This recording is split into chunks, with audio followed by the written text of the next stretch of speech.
just watching Jack Black is kind of entertaining. It's like watching a guy who should have been in a retirement home, but he's just cracking bangers, and you're like, keep him around. All we need him to say is, I am Steve. And it's like, greatest movie ever. I don't know how he does it. He's just always kind of fun to watch, but everything else about the movie is atrocious. Because he's just like, you can't hate the guy. You know, it's like seeing your friend on screen and being like, yo, that's my boy. Hello and welcome to another episode of Trash Taste. I'm your host for today, Garnt. Joining me once again are the boys, and today I am torturing the boys once again with more bad anime. Just fuck you. Like, straight off the bat. Cover your thirsts. We have one. Oh, yes, I'm we thirsty. we are thirsty. I think that was because that was not mine. No, that was for this month's anime club, it was my choice, and I decided to force the boys to watch Can a Boy-Girl Friendship Survive? Yeah. Which is... We watched it together. We watched it together, which made it more bearable, I feel. So if you want to watch us react to it, it's imagine three boys watching an hour-and-a-half car crash. Go and watch it on Patreon for the full cut. But we'll probably show some clips throughout this episode as well. Yeah. But it was good fun. It's these things, I really am glad we get to do them together, because doing that alone would have genuinely been torture. Yeah, I would have just not watched some episodes. Yeah. So this is the hate watch I discovered a few months ago, where I got drunk with Sydney. Dude. And we just watched the first 3 episodes, and we got unfathomably angry. Yeah. And you may recognize this because Sydney was live tweeting as she was watching this. So Joey, when we were watching it, said, "Oh yeah, it got a 4." I was like, "That makes sense out of 10, out of 5." Joey said, and I was like, "What?" Yeah, this has a 4. What? This on Crunchyroll, this has a 4.5 out of 5. Like, How? Dude, I mean, I guess people just like car crashes. Are we really that depraved of good anime nowadays? Who could like that? But like, do you not even, feel like the writing could be like a better car crash? Like, you know what? Dare I say it? Domestic Girlfriend. Yes. Dare I say it? Yes. They had some, ingenuity with their car crashes. There would be, it was like, that's like watching the Final Destination of car crashes. Just absolute like. Yeah, Yes. at least with Domestic Geniusness, Girlfriend, man. you knew it was a car crash, but you didn't know which direction the car was going to come. Holy shit, I've done it. I'm turning them. I then finally... No, what you've done is like torture. And now I'm like, well, waterboarding isn't so bad once you've done the rat in the bucket torture. I agree. Domestic Girlfriend is peak car crash. Yeah. That to me is peak car crash. But somewhere along the line, sometimes I got to get my fix somewhere. And this is one I discovered this year. It's not as peak as Domestic Girlfriend is. Nowhere near as close. Yeah. But holy fuck, it has been a long time since I have found a heroine that is as despicable and that I despise the as most much. unlikable character I've seen in anime in a long time. So when we always do an anime club, we always walk you through the rough plot of what is about an hour and a half of this media. So 3 episodes we watched. 3 episodes we watched. So should we walk through the basic premise? Take the reins. Garnt's really good at this. Okay. Okay. Unless you want me to try. So I'll set things up, right? Okay. Guy and girl, they are friends. They are the best of friends, in fact, you could say. And there is this guy, his name is Yu, and this girl, this blue-haired girl called Himari. And the two of them, they call themselves the friends. They call themselves the best of friends. But Himari is that kind of friend who seems very, very touchy. Yeah. And very, very close. And she loves to tease you. And she loves to do some weird things with her best friends. But it's okay because they are friends. They're just friends. They're just friends. They're just joking around, and she's just joking around. Yeah. It's just casual teasing. And this first episode basically sets these two friends up as just a playful guy and girl. Yu has this accessory business and Himari is the marketing department. And they are basically business partners and nothing more than just business partners. I mean, they don't do anything in the show that we don't do, sit on each other's lap. Hugging each other. Fake kiss each other. Kiss each other. No, that's episode 2. Sorry. Yeah, that's Fondle the episode ball 2. slightly. Fondle the balls a little bit, little leg action. At the end of episode 1, we get introduced to this other girl. Inoki, the mushroom, or whatever her name is. Enochi? Enochi, they call it, but I keep reading it as Enoki. Yeah. Enomoto, who is set up from the beginning to lose. You look at her character design and you're like, girl, why are we pretending you have a chance here? Tell me you are secondary character without telling me. Yes, exactly. Which leads us to episode 2. Connor, you wanna take us through episode 2? Well, episode 2 is when Himari has the genius idea, because they're just friends. Yeah. They're just friends, right? Yeah. So there's no interest there. So she's like, well, I'm such good friends with him that I should help him find someone to fall in love. Yes. And if that doesn't work out, I've already told him that it's okay, because if we're both 30 and single, we'll live together. And that's a plan. So, in the meantime, she's like, well, I should try and help him find something. So she's like, encouraging this relationship between Enoki and you. So she has the genius idea of like, okay, well, let's use her as a model and then have some of her, her looks to play as some inspiration. Yeah. And also slightly, let's edge on this relationship. Let's hopefully help them become a couple, because that's what she wants. Yeah. So they go to a department store where they go to an Indian restaurant and have a beautiful curry. I like how that's the detail you remember. That was the best part. And then they go to a jewelry store for inspiration. And the whole time Himari's kind of like trying to get you to be a bit sensual to Enomoto, but not in the creepy way. He prefaces that multiple times. He's not creepy. Yeah, he doesn't want to be the creepy guy. And you gives off very like kind of, oblivious vibes. He's not trying to give off creep energy. He even says it about every other sentence that he's not trying to be a creep, which every non-creep does. Yes. Yeah. They mention how much of a creep they're not. Yeah. And then they go to a botanical garden. And while they're at this botanical garden, Himari's like, I got a great idea. I'm going to go get us some drinks. And I'll be right back. I'll leave you two alone. Yeah. And so while she's getting drinks, it's a long line. It's taking a while. Yu's like, I'm not like the other boys. I don't like football or basketball. She's like, really? And Yu's like, you don't want to hear about it. She's like, no, I want to hear about it. And he's like, okay, well, shit, I guess I'll tell you. When I was a kid, I had this experience where I went to a botanical garden and my parents had left me. And there was this girl crying and she was lost. And I found her and I took care of her and even got a flower and put it in her hair. And it was a hibiscus. And then Enomoto goes, oh, shit. That was me. That was me. Enoki, that was me. We were meant to be. And they hit it off. And then Himari, she sees this happening, the fireworks happening. Yeah. Even though she wanted this to happen and she pushed for it, she then goes home and goes like, why does it feel like I've been broken up with? Fuck. And then the episode ends. And then we get to episode 3, Joey. And then episode 3, where it happens where after the botanical garden trip, Yu has struck inspiration. He's created a new set of accessories, but he needs a model. So he asks Enomoto to, hey, can you model these accessories for me? He starts taking photos. Himari this entire time is like still trying to push Yu and Enomoto to like, be a little more intimate in that kind of stuff, even though it's just even though it's just modeling. I forgot in episode 2 as well that she asks him, well, we should both kiss. Yeah. Himari's just like, because we don't feel anything for each other, so we should kiss to practice. Yeah, as we all do. As you do. That's what bros do. But then when he was about to kiss her, after thinking it was a prank, she pulled away and started laughing at him. Yeah. Be like, how you're such a fucking loser. You thought I'd actually kiss you? That's crazy.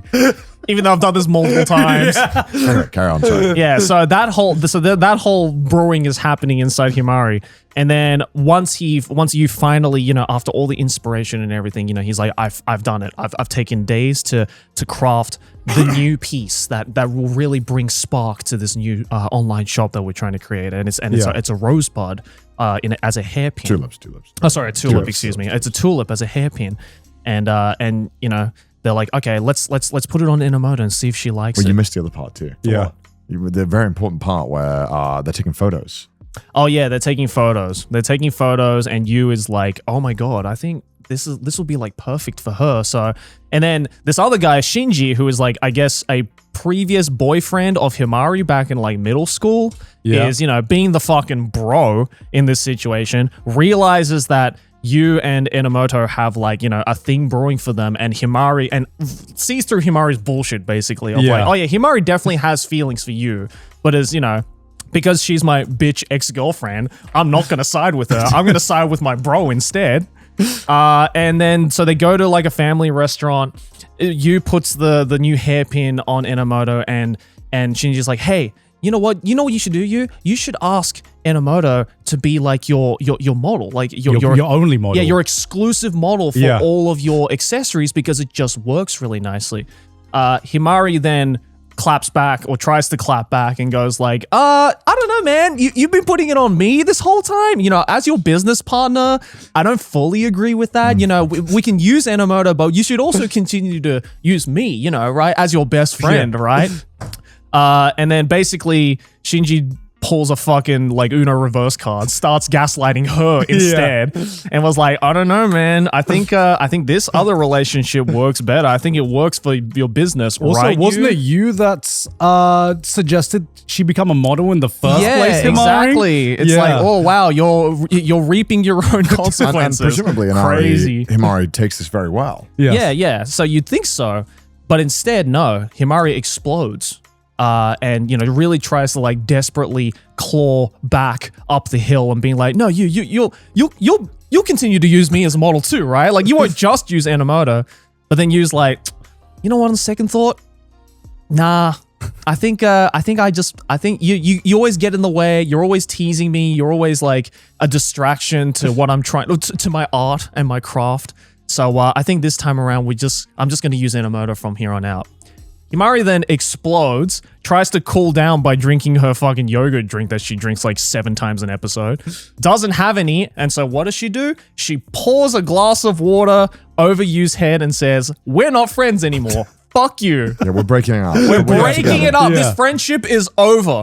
Because it's useful. Yeah, it's all useful. All of this is useful. Himari is just a perfect angel who can do no wrong and has done no wrong. Oh, and there's also 2 other things that you missed that I think were quite important. There was one part where when she was talking about the tulips, Himari was like, well, Enoki, we nearly kissed, right? Like, unprompted. Oh, yeah. Like, trying to sabotage. And then, obviously, Enoki's like, yo, I don't want to deal with this fucking bullshit. I'm leaving. Yeah. And so later on as well, when they're doing a little photo shoot, Enoki's like there chilling, and he can't quite get the picture that he wants. So he tells to Enoki basically like, oh yeah, he tried to make out with me on the table, which Himari dragged him onto the table, tried to take a picture of him potentially getting close to her, and then try to frame it as him trying to make out with her and like jumping on her. Yeah. Yeah, see, I missed she's a that. psychopath. I missed that because I was so like so angry. He's a psychopath. She's psycho. And the worst part is, after she tried to take a picture and you catches her and he's like, yo, what the fuck? Yeah. Himari's just like, wow, I didn't know you had no fucking balls. Yeah. I gave you the green light and I'm just like, bro, what? What? This is why people, some dudes need literal consent to the face. Yeah. And please, I'm okay with it. Let's do it. God forbid a man asks for some consent. Like fucking hell. But no, apparently you is the problem child here because he's not being straight up with anyone, and Himari doesn't like the fact that he's not being straight up with her or Enomoto. Meanwhile, Himari is the most wishy-washy fucking person in this entire show so far and doesn't know what she wants, doesn't know what anyone wants. I've decided this is why no one's having babies in this country. I'm telling you. No goddamn consent. No fucking consent. This is how you birth an incel. Legit. Like, this is the pipeline, right? This is the pipeline. Not only are the men being going down the incel pipeline, but then the women, they're not giving consent, bro. Yeah. What do you want them to do? I mean, this is even worse than that because Himari's just like, yo, bro, want to kiss? Actually, no. I'm just joking, bro. Yo, imagine fucking trying to nut in me, even though I told you to, man. Bro, that's crazy. That's We're wild, bro. Even though I told you to take the condom off, that's crazy. Bro, what? When did I give consent, bro? It did have the exact same energy of like the hentai series where they just slightly jerk their meat and then they're like, it's a funny prank, right? You know what I mean? A classic prank. I'll just jerk it a little bit. You know, like it's ridiculous. It genuinely feels like I was watching incel propaganda. Yeah. Like I was trying to watch like what someone felt like this is how normal people behave, and they wanted me to hate women. That's what it felt like. I think that's the biggest sin of this show so far. It's just that not only is it ticking off every single light novel trope imaginable, like lazily. Like during the first 2 episodes, there were multiple. Like you'll see it in the Patreon recording. There are multiple moments where all 3 of us called what was going to happen, and you don't want that in a story. You don't want to know what's going to happen or what's who's going to say what before it fucking happens. Like it's just lazy writing in my opinion, and it's just so fucking boring. Like I didn't care about any of the dialogue that was going on, even though I cared because every time Himari spoke, I'm just like my blood pressure just rose. Yeah. Because she reminds me of like that fucking toxic girl. Yeah. Who's like, I need to be the center of attention, and I'm a lead people on just because I want the attention. Yeah. But as soon as the guy starts losing attention, she's like, yo, where's my attention? Yeah, come back, come back. I mean, also you, for fuck's sake, you is such a fucking useless boy. Oh my Set some God. fucking boundaries, you. God. Put your fucking balls down. And not in her hand like you keep seeming to do. Like, my God. Like, it's infuriating watching him allow this person to just take advantage of him. And it's like, I feel like he's just as fucking annoying as her. He just won't fucking say anything. He just sits there and lets everything happen to him. And it's insufferable. Like, my God. There is not a single likable character in the show.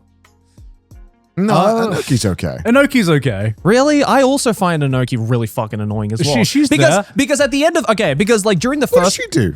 first couple of okay, I'll tell you. First couple of episodes, right? She's portrayed as this like kind of course, tick off the trope. She's like the cute, like sexy girl, but she's also the klutz, and she gets a little emotional sometimes, and blah blah blah. And then at the end of episode 2, when you find out that actually she's had a crush on you this entire time, she does the biggest fucking 180 personality switch, and it's just like, oh, well, you could please look at me. I'm like, shut your bitch ass up. You know what? It's hard to hate Enomoto when she has to be in the same vicinity as Himari. Yeah. I think all my hate got redirected to Himari. Yeah. Like there's so many points where there's so much like microaggressions there. Yeah. Like, do you remember that scene where like you gives her a little bit of like attention, and then Himari's like, yo, what, you kind of looking a little slutty there, Himari, like Enomoto. Like, what's up with that? Yo, by the way, you know she's a virgin yet? I'm like, bro. I'm like, yo, I'm not telling you anything from now on. Fucking loosest lips on the planet. Yeah. Yeah, the only guy that was somewhat respectable was apparently the playboy who dates every woman. Yeah. Shinji. Yeah, Clearly, he respects women, and Yeah, clearly. and wants to advocate for woman empowerment, because he was clearly trying to help Enomoto, who's getting dogged on by Himari. Yeah, and he's trying to help you as well, being like, yo, don't fucking listen to her, dude. Like, you two are clearly made for each other. Fuck her.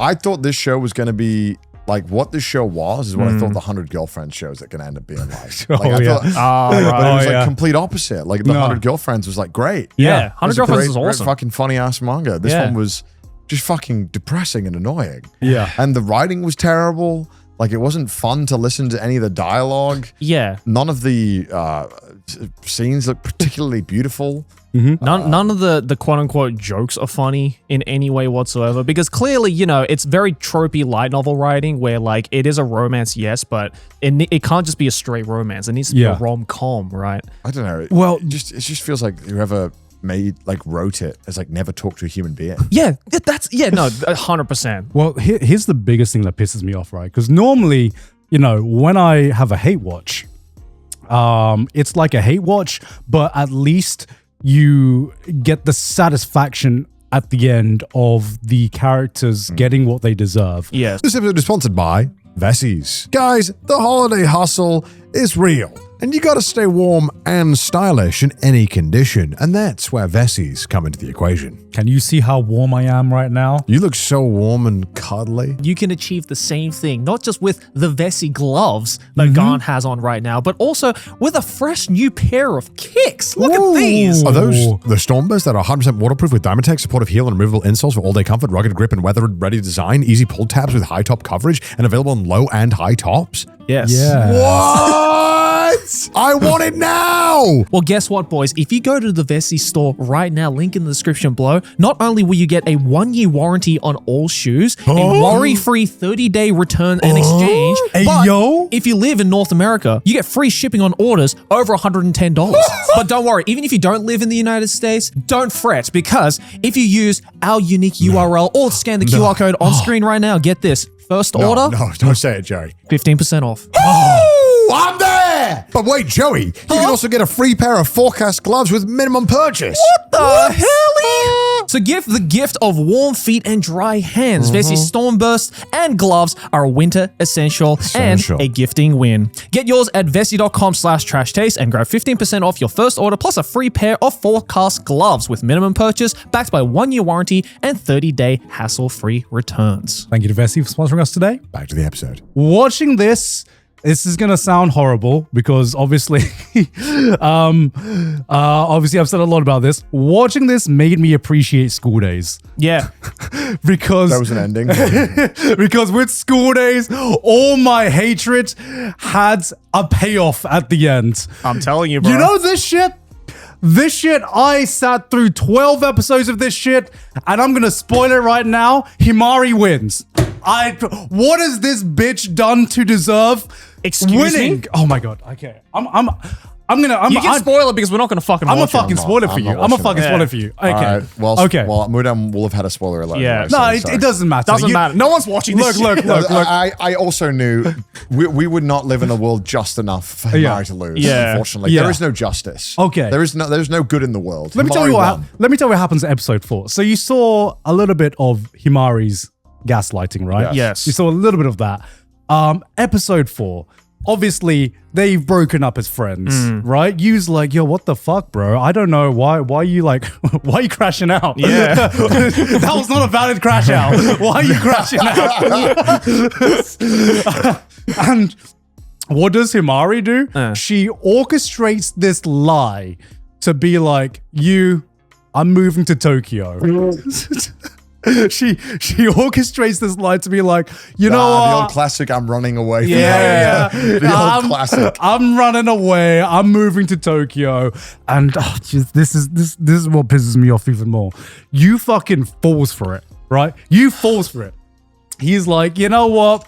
I don't want you to move to Tokyo. Here's my Isn't he like best friends with fucking Inazuka, like her brother? Can you just fucking ask the brother? I don't know. Hey man, that Tokyo move, man. Yeah. It's stressful. Huh? Grok, is this true? so he resigns. Yeah. So he's about to resign. He's like, I have my resignation letter for the school. I'm going to resign from this school. I'm going to move to Tokyo with you, and let's open up our shop as friends. Right? What? And Himari's like, hold up. Don't do that. Oh, would you look at that? I just got an email that says I'm not moving to Tokyo. Doesn't even fess up on the lie. Just like magically is just like, it's never addressed again. No, it is addressed 5 episodes later where she's like, I feel bad. I lied to you. You were about to like give up your life to move to Tokyo over a lie. And you's like, I don't care. I like you. Can you resign from school? I just really.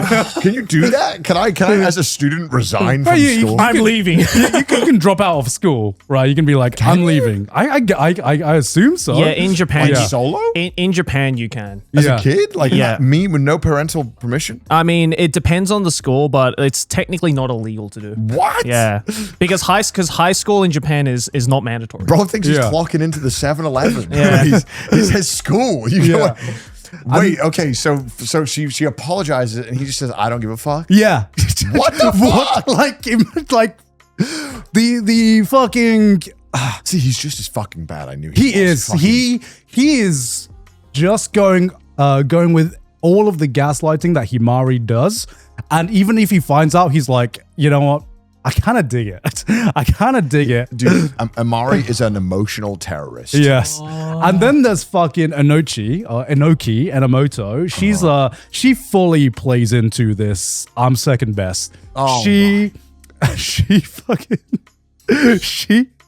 oh my god. I hate it. She confesses not once, not twice, 3 times. She confesses to you 3 fucking, and it's not subtle. She's like, I like you. And you's like, yeah, that's cool. What does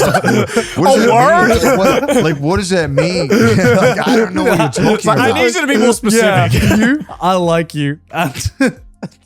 And she's like, yeah, bro, that's cool. What's Himari doing? She's about to move to Tokyo. I don't know. Oh my god. What is it with light novel protagonists that need to be just some of the dumbest motherfuckers on the planet? There is dumb. There is not a a single, because the whole point of a protagonist like this, right, with any light novel rom-com is that it's supposed to be a self-insert. No one wants to self-insert into this guy. So when do they? Okay, so how does it all end then? How does it all end?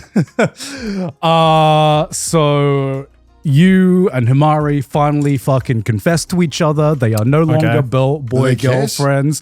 They kiss. And then Enomoto's just like, I just let them be together. It'll be my time next time. No. And I'm like, bro. Wait, are you serious? I am serious. Yeah. I'm Actually, dead ass serious. Because that's probably not where the story ends, because not only is this light novel, I looked it up, not only is this light novel still serializing, but there's 11 volumes. There's no way they're going to cover 11 volumes in 12 episodes. See, so this is probably like the plot up until probably like volume 3, 4. See, the biggest thing that pisses me off is that I don't think the writer realizes how fucking toxic they made Himari. Yeah. Because no matter how toxic she is, she doesn't get any repercussions for any of it.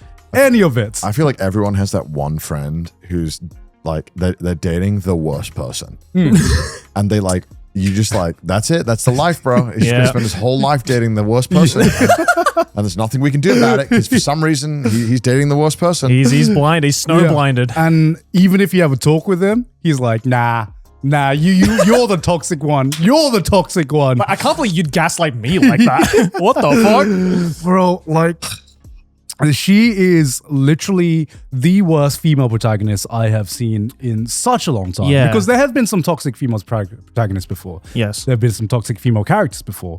A lot of the times they get their repercussions for something, you know? They get their repercussions, or there's like a somewhat valid reason in their backstory for them to act like that. I don't see that in Himari. I don't think there's anything that's valid. Yeah, when it's this far in already the first 3 episodes, what possible backstory is there to be like, yeah, you know what? Himari was the victim all along. I also hate that justification when they're like, no, he's a piece of shit, but he's got a sad backstory.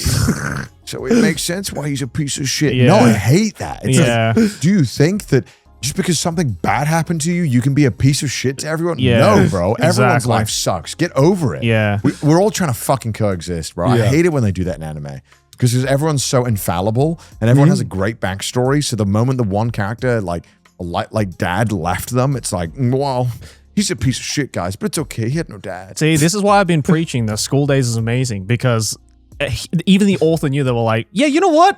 Everyone fucking sucks. I'm just going to kill all of them. You know what? It's great. You know, this one show, the one saving grace of this one show, is that it's made us rethink our opinion on both School Days and Domestic Girlfriend. Yeah. That is the line that this show is setting now. I'm just wondering, like, who is this for? Why was this made? That's what I'm saying. Who will read this or watch this and be like, yeah, you know what?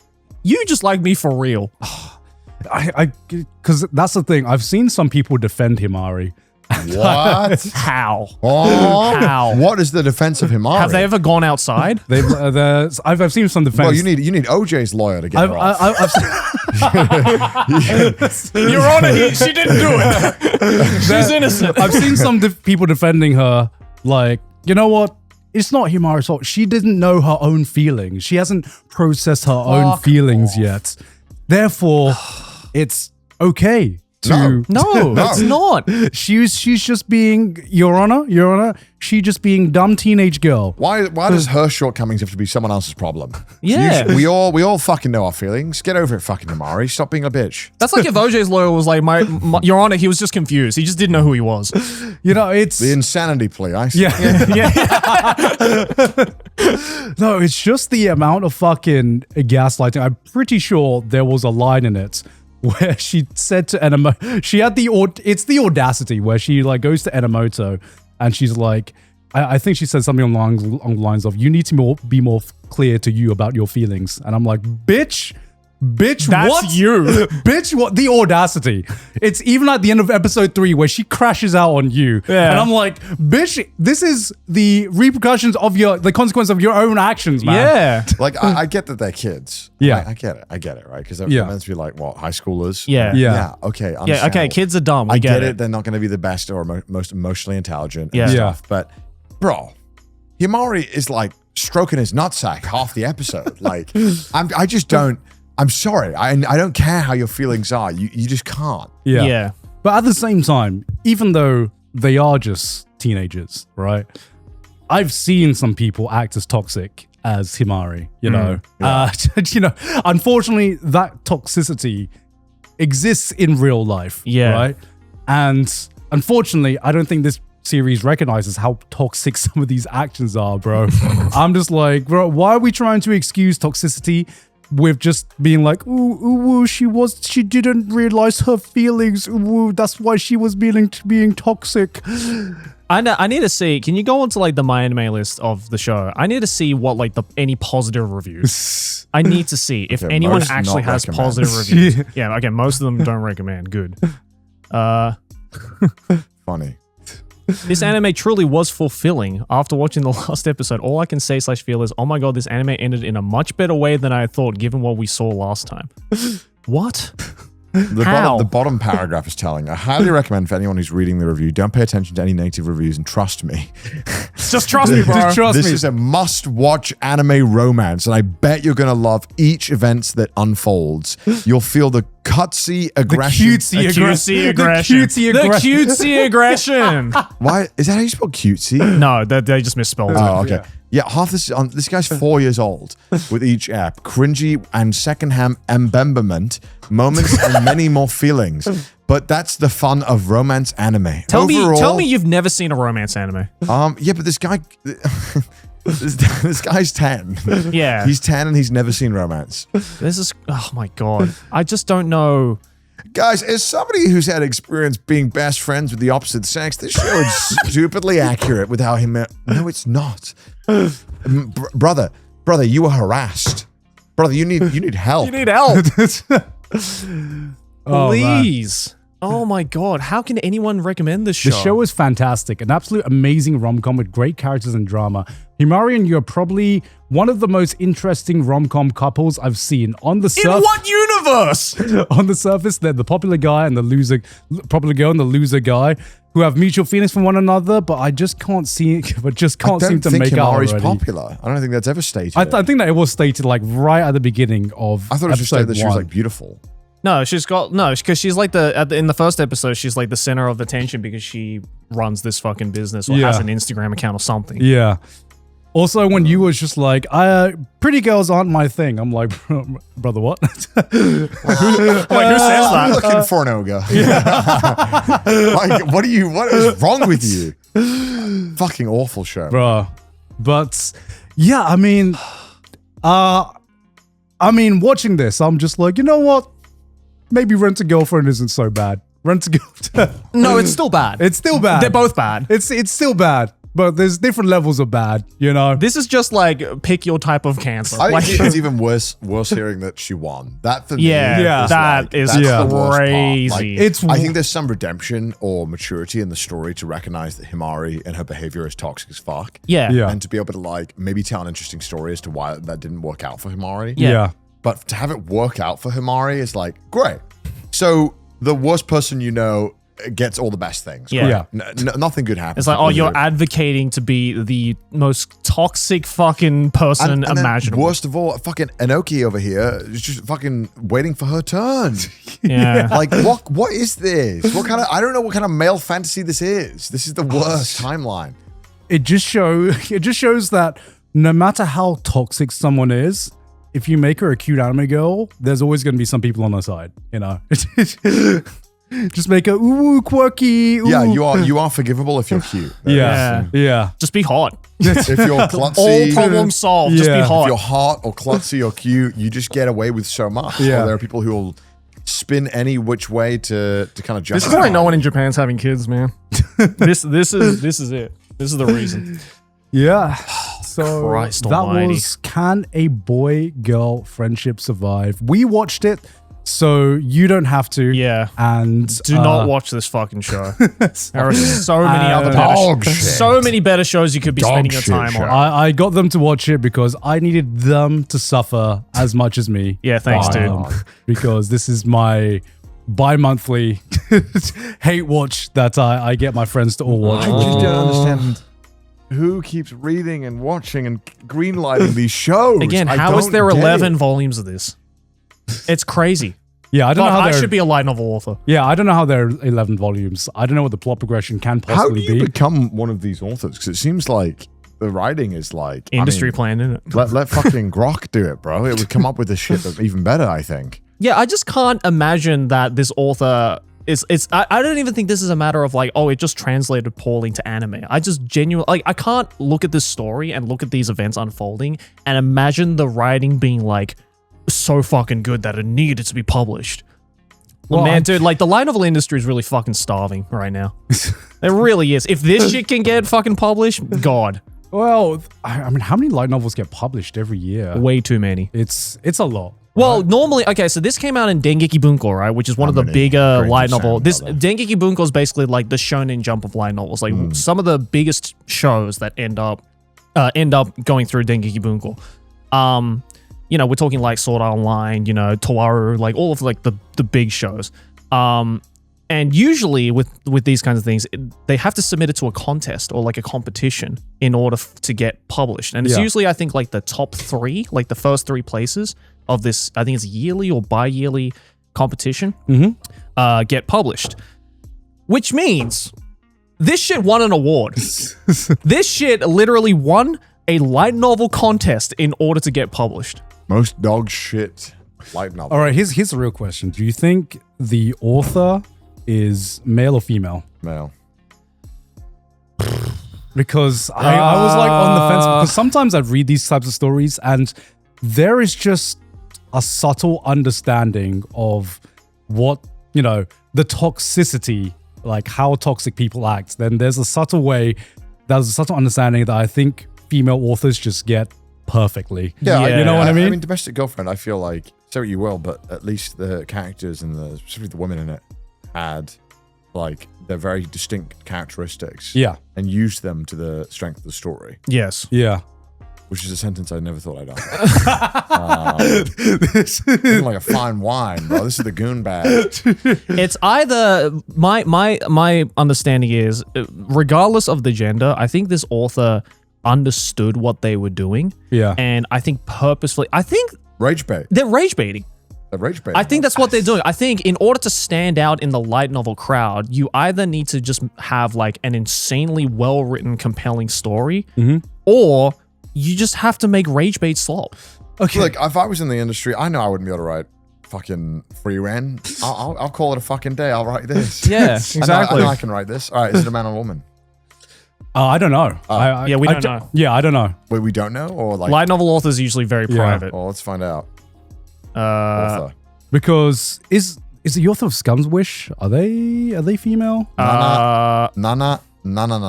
oh, that's just a pen name. So it could be a boy or a girl. Could be anything. Yeah. For Scum's Wish, I think it's a guy who wrote Scum's Wish. Because Scum's Wish. Well, Yokoyari Mengo, the illustrator, is a guy. Yeah. I would remain anonymous if I wrote this. Too. I wouldn't want people to know I did this. No, can we search up Scum's Wish? Yeah, I think Scum's Wish author.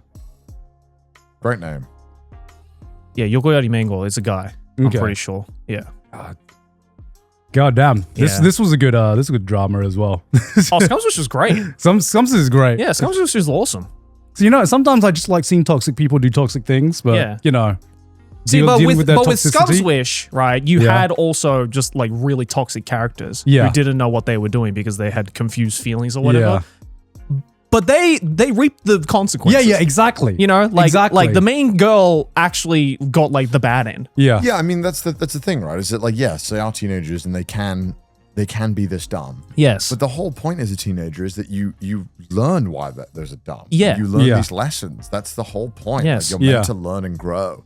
And so to have no kind of teaching or not teaching, but no meaning. It's like, what's the point of the story? You haven't told anything. You haven't tried to express an idea.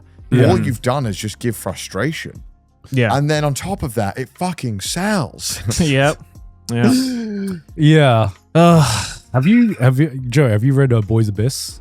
No, I know the Oh. name though. Yeah, that's another one where it's just bro toxic. I maybe I have a type. Yeah, you have a type. Maybe I have a And type. look, I think there is a room for shows where everyone is the worst, Yeah. but I also think it takes a very competent writer Yeah. to make hateable people interesting to watch. Yeah, Yes. because And it's a hard they're- thing to do. Yes, it's definitely. it's showing people their flaws, Mm-hmm. but showing them in a realistic way where the story doesn't make excuses for the toxic behaviors that the characters go through and do. Yeah.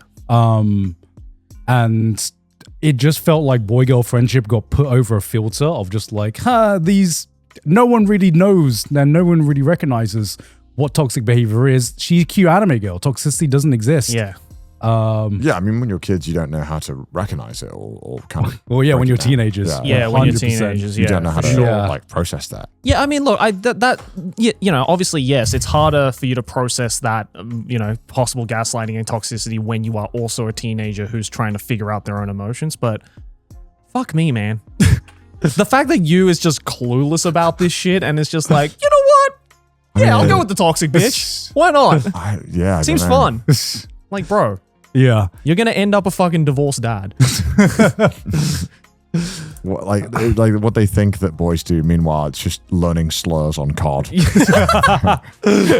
Legit. Oh my practicing God. fluency. Ugh.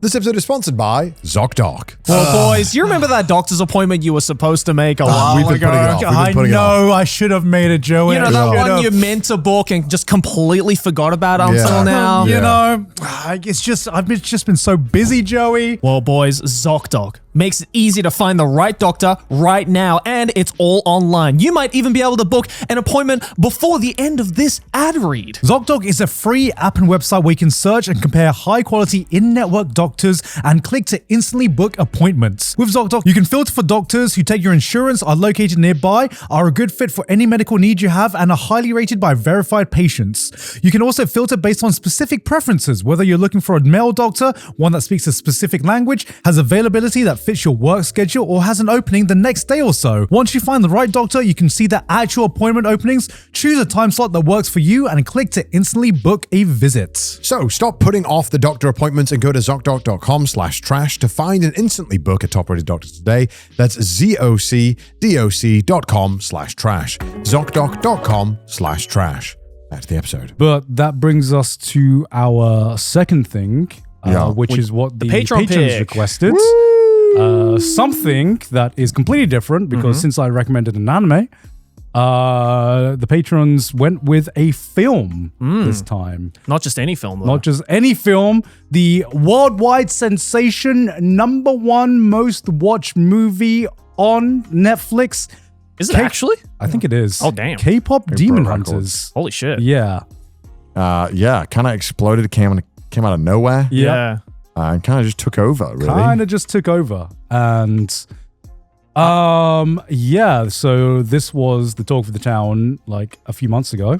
So we're a little bit late to it. Yep. But perfect excuse for Anime Club since this on paper has everything that I don't like. Yeah. don't really like K-pop. Yep. I don't like musicals, for one. Yep. And I don't know what you boys thought, but I was pleasantly surprised. Dude, this movie is fun as fuck. Yeah, It's right? it's the most like dumb fun ever. Like the animation was fucking great. The characters Yeah, are the fun, and animation. I Yeah. like the fact that they didn't take the story like all that seriously. You know, like there Yeah. were obviously serious moments, but there's also like a lot of like jokey, quippy kind of moments like strung all throughout it. Yeah. Even like the villains are like, you know, not really like taking it all that seriously. Sony? Was it Sony? Sony Pictures Animation. Sony Pictures Animation. So Yeah, it's- they've got a really good art style. Yeah, it's Yeah. really They've good. been really like good with the animation. The dialogue was really fun. I wonder how the fuck this came to be a Netflix only.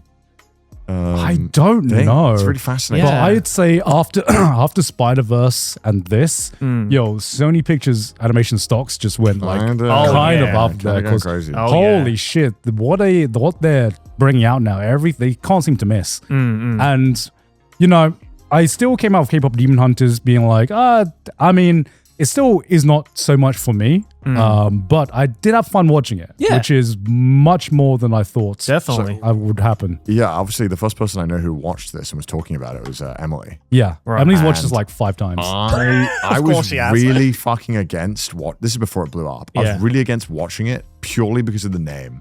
Yeah. I would literally judge the book by its cover. I was like, that name sounds so fucking cringe. Yeah. Like, what is this gonna be? Yeah.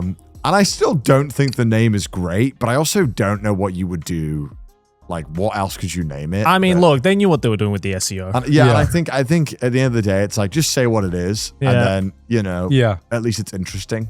yeah, But yeah, no, I loved it. I mean, I loved how it just gave you no moment of breathing. Like it's an hour 30, and it's Yeah. just in, out, get a bunch of catchy songs, and It Yeah. doesn't waste time, yeah. no, it doesn't need to waste time. And I love that, like, because I'm not a big K-pop guy. I don't think any of us are. No. And I Yeah. thought it was going to be like all about, like very deep into like stan culture, K-pop, Yeah. and all stuff. And I loved how it kind of mostly like poked jabs at it, if anything. yeah, Didn't really like use that as a massive point. The only K-pop aspect is that I guess it is just literally Korean pop, but it wasn't like Korean pop in the standard way you think of it. yeah, yeah. And so I just really, ended up being really fucking fun. I mean, Yeah. songs are also extremely catchy. They are hate annoyingly it. catchy. I hated how catchy they are. I'm like, I sing I Golden don't at fuck least with this once kind a of day. yeah. Golden was definitely the best track. Oh, Hands down. yeah. like Golden, this- Golden was best track. I like the Saja Soda Boys Pop there. was Yeah, fucking. Soda Pop. The Saja Boys. Love the Saja love the Boys. Saja Boys, bro. Are you a stan now? Stan, bro. Saja Boys for real. I appreciated the way, like, also like their designs of like the Korean outfits as well. Yeah. Was so Yeah. sick, and I loved that was like their motif. And it was really Yeah. cool. Yeah, and I because this was actually my second time watching it. But first time I watched it very, very drunk with a bunch of other people. Yeah. You know, so it was like I couldn't fully appreciate it as much as I did on this watch through, where I treated it as a first watch through. Yeah. I said in an earlier Trash Taste episode that I can't put my finger on why, but this feels like a Gen Z film, right? And I said that earlier, and I think I can vocalize why that is the case during my second watch through. I like the pacing of this it's is lightning. So fast. incredibly fast. It's just, I kind of realized it watching the first 10 minutes of this watch through, but there is constant stimulation. Yeah. And that is credit to Sony Pictures Animation for making something that always grabs your attention.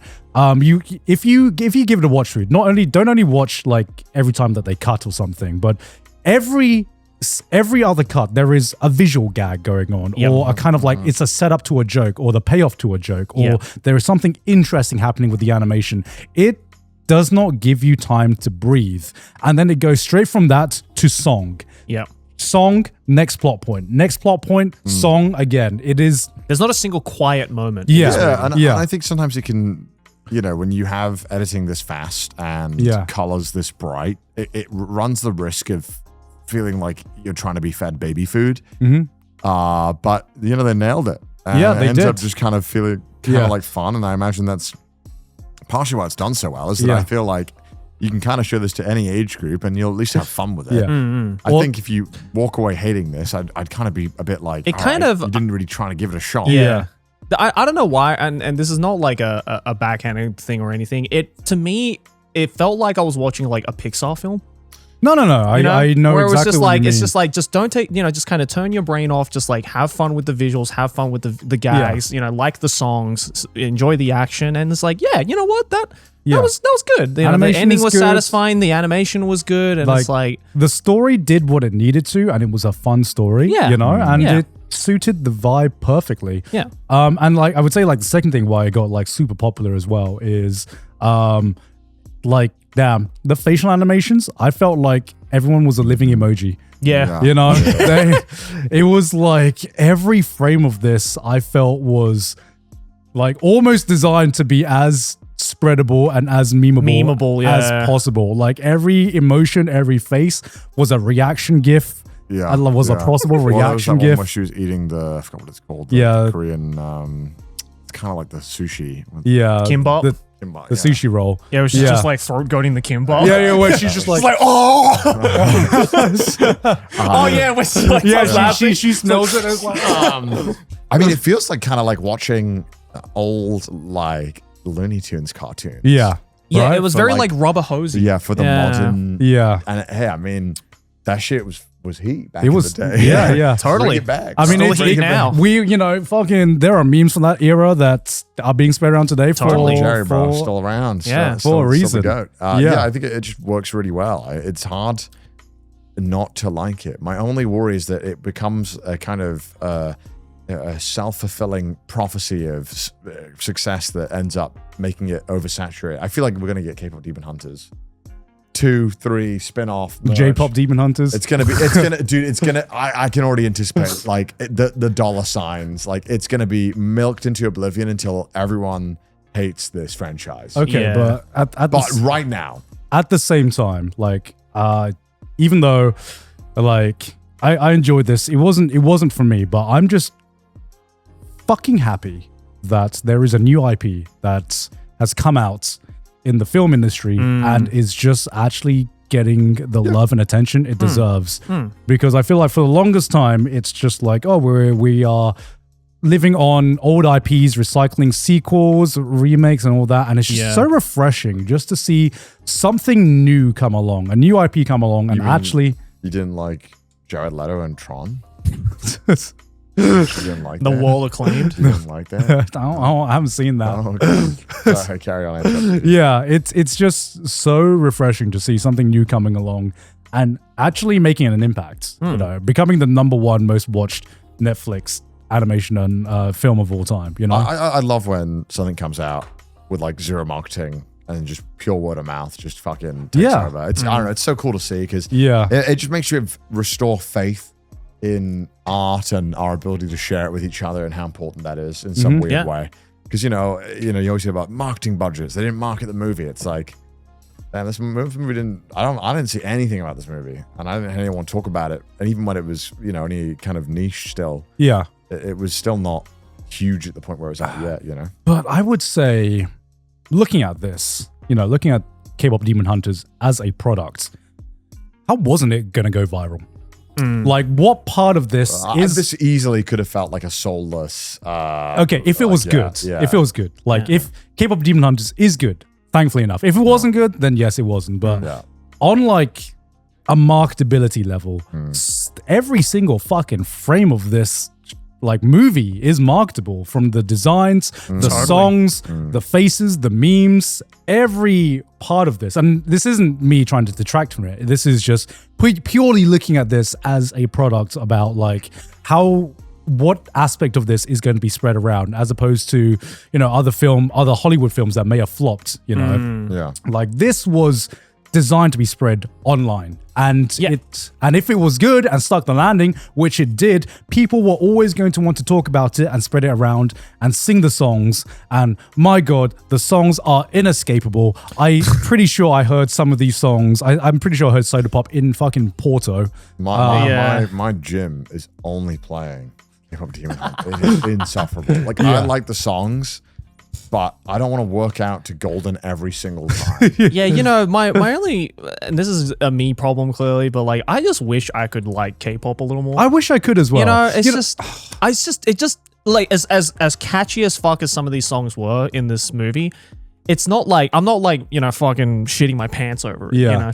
I wish I could love it as much as people do. I'm jealous. In this thing, they're like writing their own songs, and they like all work together and like hash out ideas. And I'm like, that doesn't fucking happen, bro. That does not happen. You got a board meeting, bro, and then they hired writers and they decide what the next song is based on how catchy it is, and then they put a bunch of English in it that doesn't make fucking sense. Yeah, and it just sounds ridiculous. Do you know what? Watching this movie made me realize, in terms of like K-pop culture and stuff like that.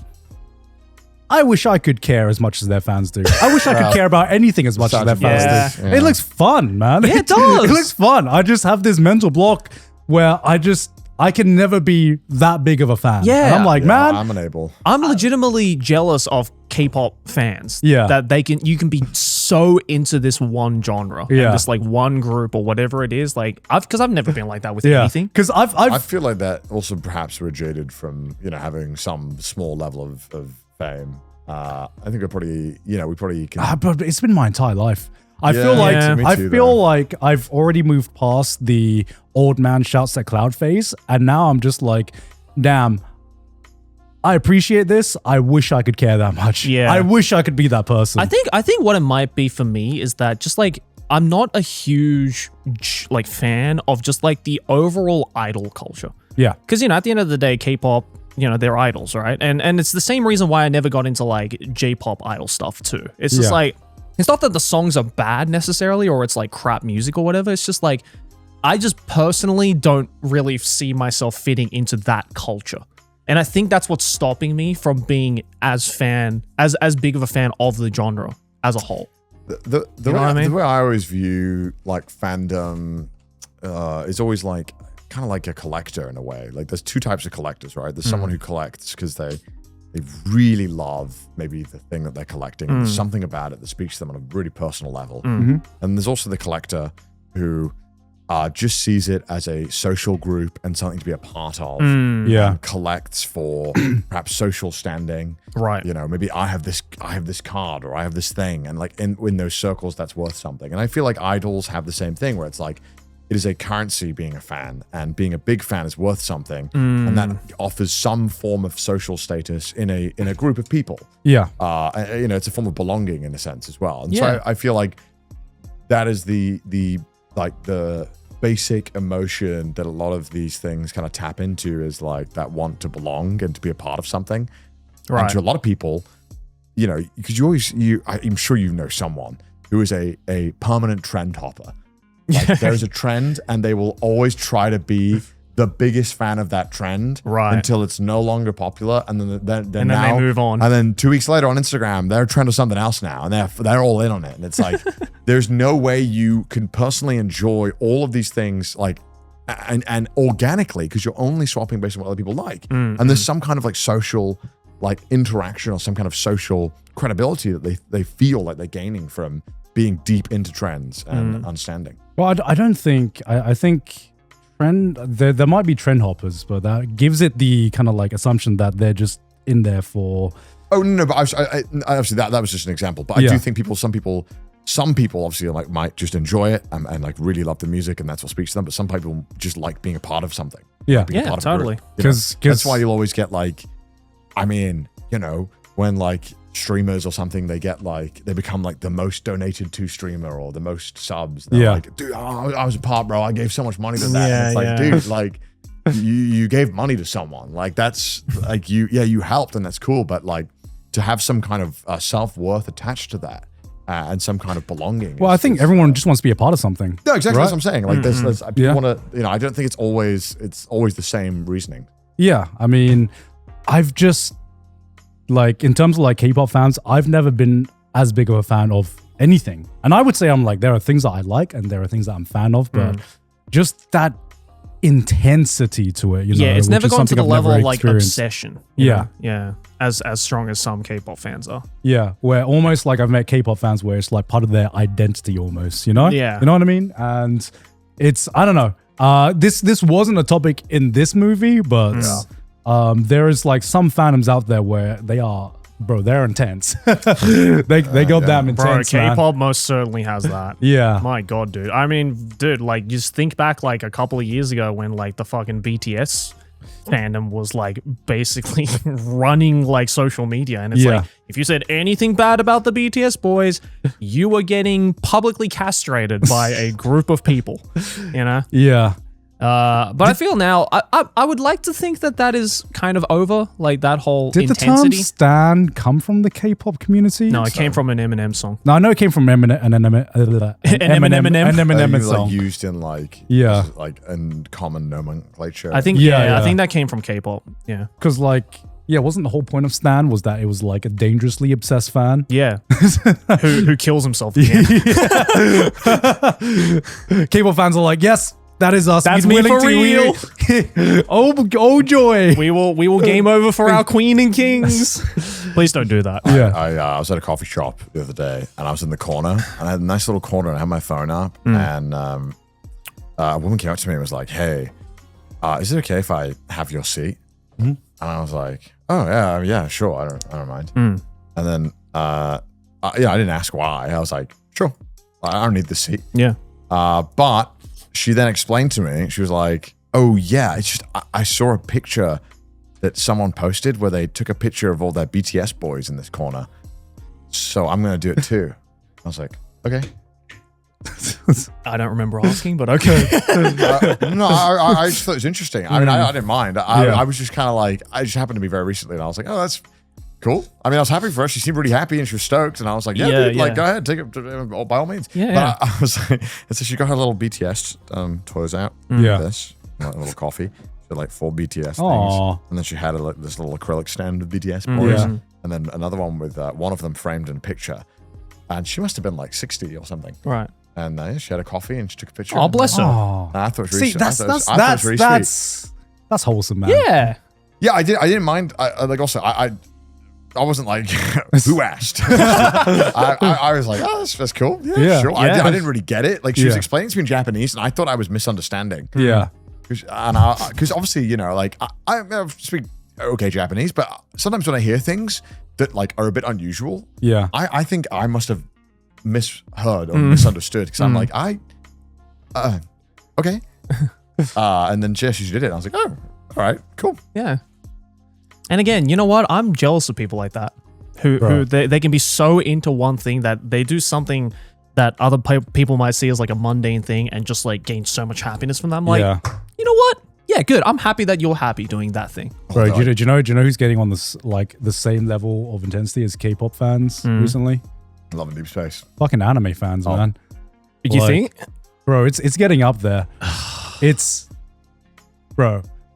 Trash on an anime, you will find out. Like, bro. Trust me, Garnt. I've found out for the past decade. Joey, I know. We have been through the trenches, but goddamn, it is a different war now. It is like World War. We were there during like the Middle Age wars. Yo, they've discovered nukes. I mean, bro, they've discovered machine guns out We there. were on man. the shores of Normandy back in the day, and now they've got drones. I mean, I remember when I said 86 was trash. I remember the war that unfolded. Oh, bro. Apparently, every opinion I say about anime is just like, how dare you?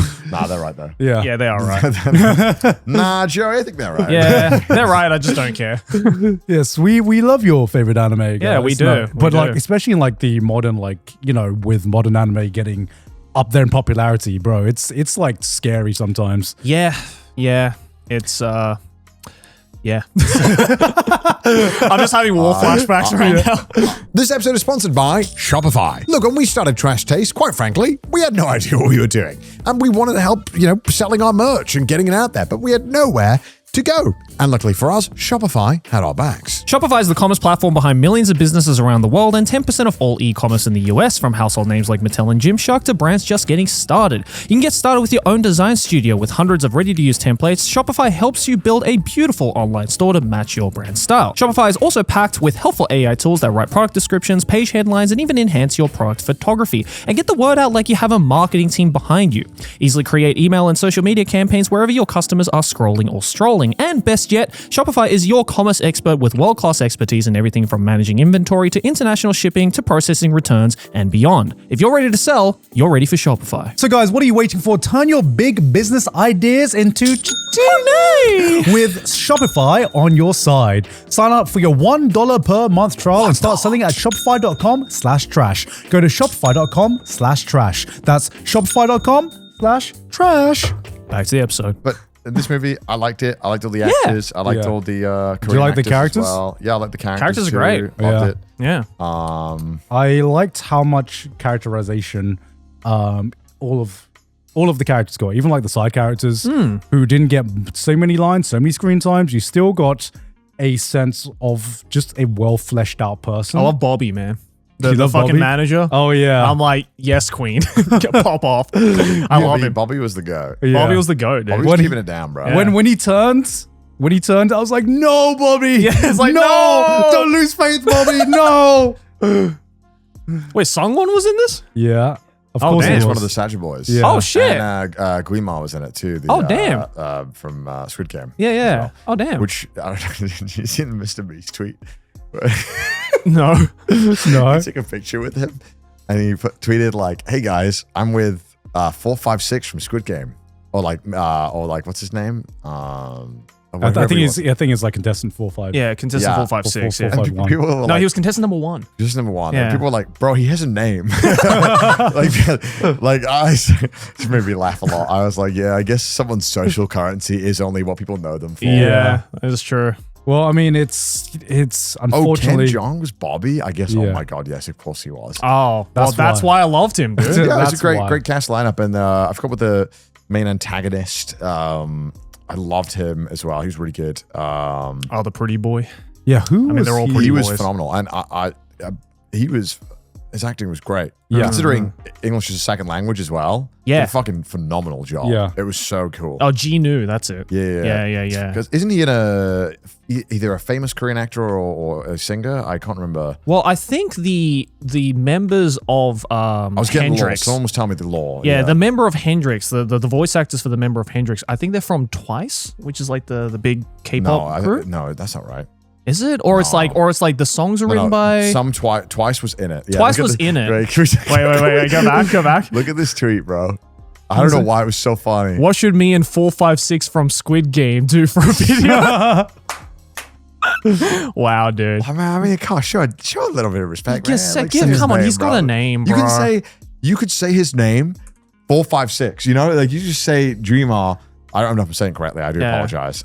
From Squid Game. Yeah. You know, like everyone who watched the show knows who he is. Yeah. You don't have to. He's been in other shows. Jesus Christ. Jesus. But yeah, K-pop Demon Hunters, I thought I wasn't going to enjoy it. Banger, I bro, proved banger. myself wrong. Thoroughly enjoyed it. Yeah. It was good fun. Would you rewatch it? I don't know. Gotta be golden. I hope that someone tweets this out as like we're like one of those Alpha Bro podcasts. And Yeah. they're like even the Alpha Bros are enjoying K-pop Demon Hunters. That's how you know it's good. Yeah, I mean, Yeah. fucking great. It's hard not to enjoy or recommend.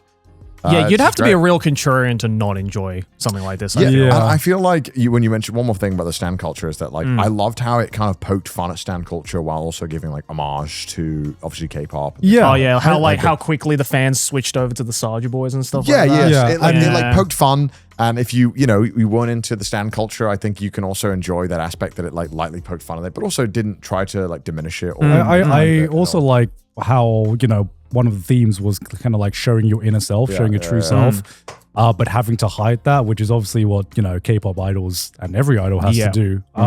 It really felt like, I didn't realize that.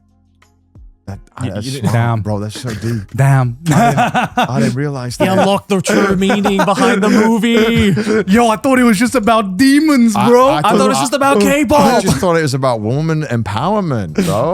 What the heck? That's so genius. I thought it was the Think about power that. of music. I didn't catch Saving the that. world. What the heck? Nah, Bro, That's ain't no crazy. way. That's Metaphors. crazy, dude. No, I can't believe I didn't catch that. That's crazy. I'll get like the 15th sub layer of the meaning. Yeah. And I'll be like, Yeah. oh, Oh, I get it now. Yeah. That's why it was that way. No, like this really did feel like from like writing to design to songs, everyone working on this genuinely likes K-pop. You know, yeah. This felt like a film made by fans for the fans, fans. for the fans. And this is the kind of product you feel when the people making it are fucking passionate about the topic Definitely. that they do, and they are knowledgeable about the topic. Because there's so many subtle little things about it that wouldn't work unless you 100% understood and was a fan of that product. Definitely. Like the fact that, you know, it's always, I feel like the hardest thing to do is to make something silly, but also take it 100% seriously, you know? And I feel like that's what K-pop Demon Hunters did, where it never took itself too seriously until it did. And those emotions always hit 100%. And I feel like that's fucking hard to do. Yeah, I think the writing just in general, like dialogue and everything was just like really solid. And like, not only was it like, even though it is obviously, you know, has a fantasy element to the narrative, like the fact that like not only was the dialogue believable, but also like all of the plot points happening made sense for the story and was also just genuinely funny at some points as well. Was just like, oh, hey, you know what? This is good. I enjoyed this. Like, I can't sit here and be grumpy old man being like, I hate K-pop, therefore I hate everything that they say about this movie. It's like, no. Yeah. It was fun. I mean, my one little criticism is that there were some jokes that didn't hit, and I was like, some jokes that I thought were a bit corny, but the whole thing was Some jokes are a little Gen Z. Yeah. There was so many in such a short period of time that one of the 10 hits, and I was like, okay, Yeah. that's when you throw 10,000 darts at a dartboard, one of them's gonna hit. No, for sure. yeah. So yeah, good recommendation, patrons. Yes, thank you very much. If you want to see our reactions to the go movie, toilet real they are up on the Patreon. So Yeah. not only can you see our reactions to K-pop Demon You can Hunters, see some grumpy old men and we see some enjoying grumpy old men enjoying some good old K-pop. Yeah. But you guys will be able to give your recommendations, the Patreon pick for next month's anime club. Please make it a good anime, unlike the one that Garnt recommended. I want to restore my faith in modern anime. Nah. Please. Joey's just started watching anime again. and Yeah, he's- I started watching anime again. This was not the welcome I wanted. You know, this really wasn't. So yeah, leave your suggestions down over on the Patreon. Joey, I believe you are recommending. No, you are. Apparently, my War of the Worlds was. Oh shit. Okay. I didn't realize that was mine. Okay. Fuck. I didn't think of anything. we never do. We're just like, It'll be on screen, right, Mudan? Why did you pick that? That's Oh, we're gonna watch this. Joey, Yay! God damn it. This thing. We're gonna this watch thing, slash Joey. read slash play this. Actually, no. Joey's gonna pick something good. He's gonna be like. You want to pick something bad? I'll pick something bad. I don't need to. It doesn't matter. Joe. Please. It's your choice. Dude, nothing can be worse than fucking Long Legs, bro. That shit was fucking awful. I can find another crap horror movie to No, watch. no. I watched fucking Him, and that was terrible. What's that? The Jordan Peele production company horror movie. Oh. Oh, the new one? About the American football player. Oh, yeah. It's a I horror heard movie? it was not good. Fucking dog shit. What is it about?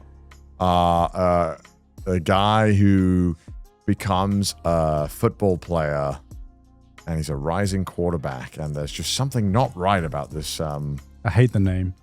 him. Well, he's him. Yeah, that's why I hate the name. Yeah, he gets like his head caved in by some weird thing, and then he gets trained. It was just bad. It was not good. Is IMDb down right now? Yeah, I think so. Yeah, Jordan Peele's really doing a lot Well, it of wasn't just, sure. like, Okay, so I guess produced by him. when the movie was coming out, it was all marketed as like Jordan Peele movie, Jordan Peele, and then when it came out, they were like, he didn't have any say in it, really.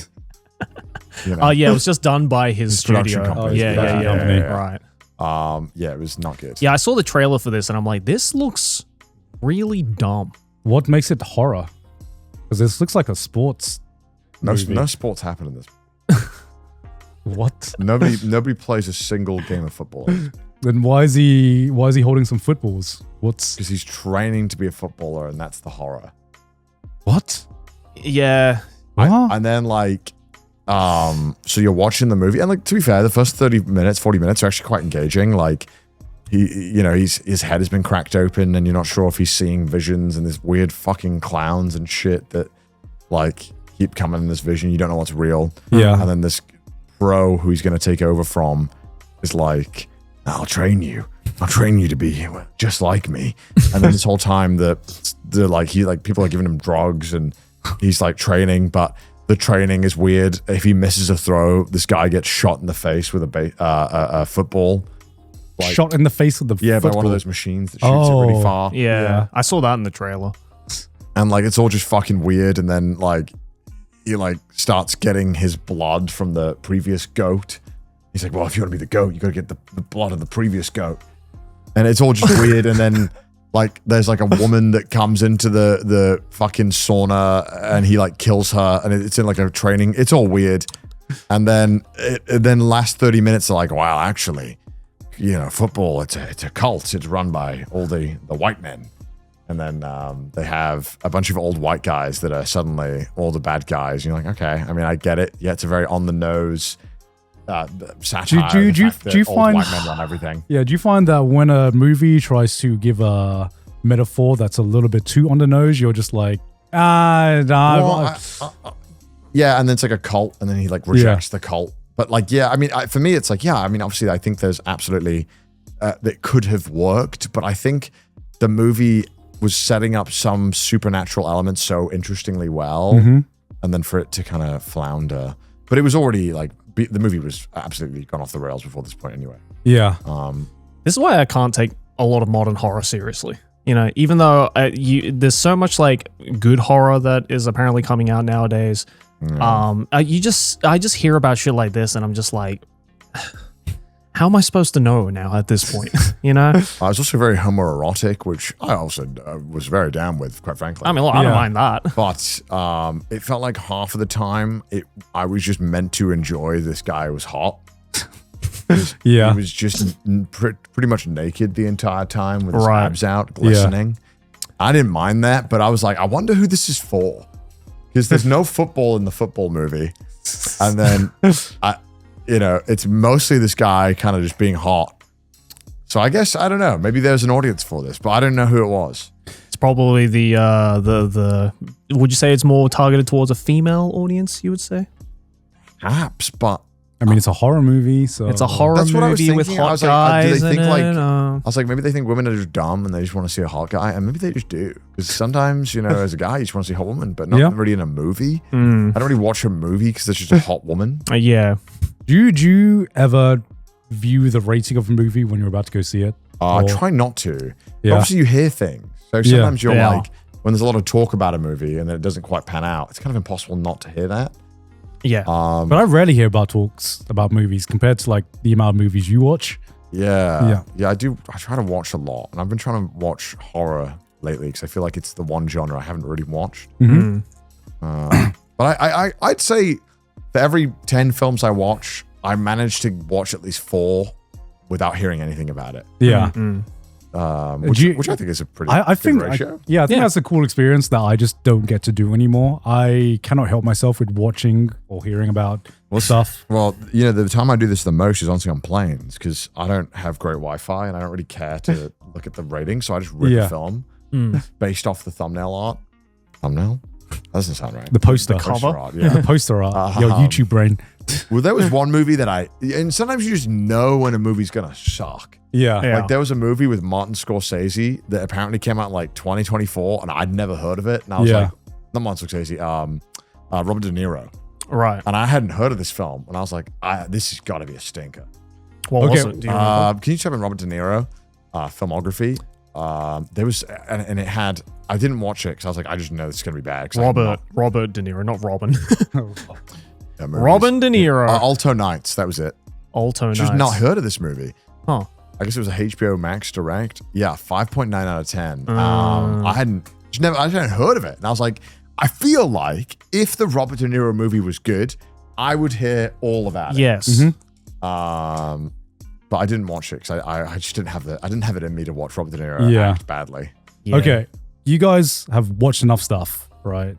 To have a have a feel about whether what you're about to watch is going to be good or bad, whether it be TV show, movie, anime.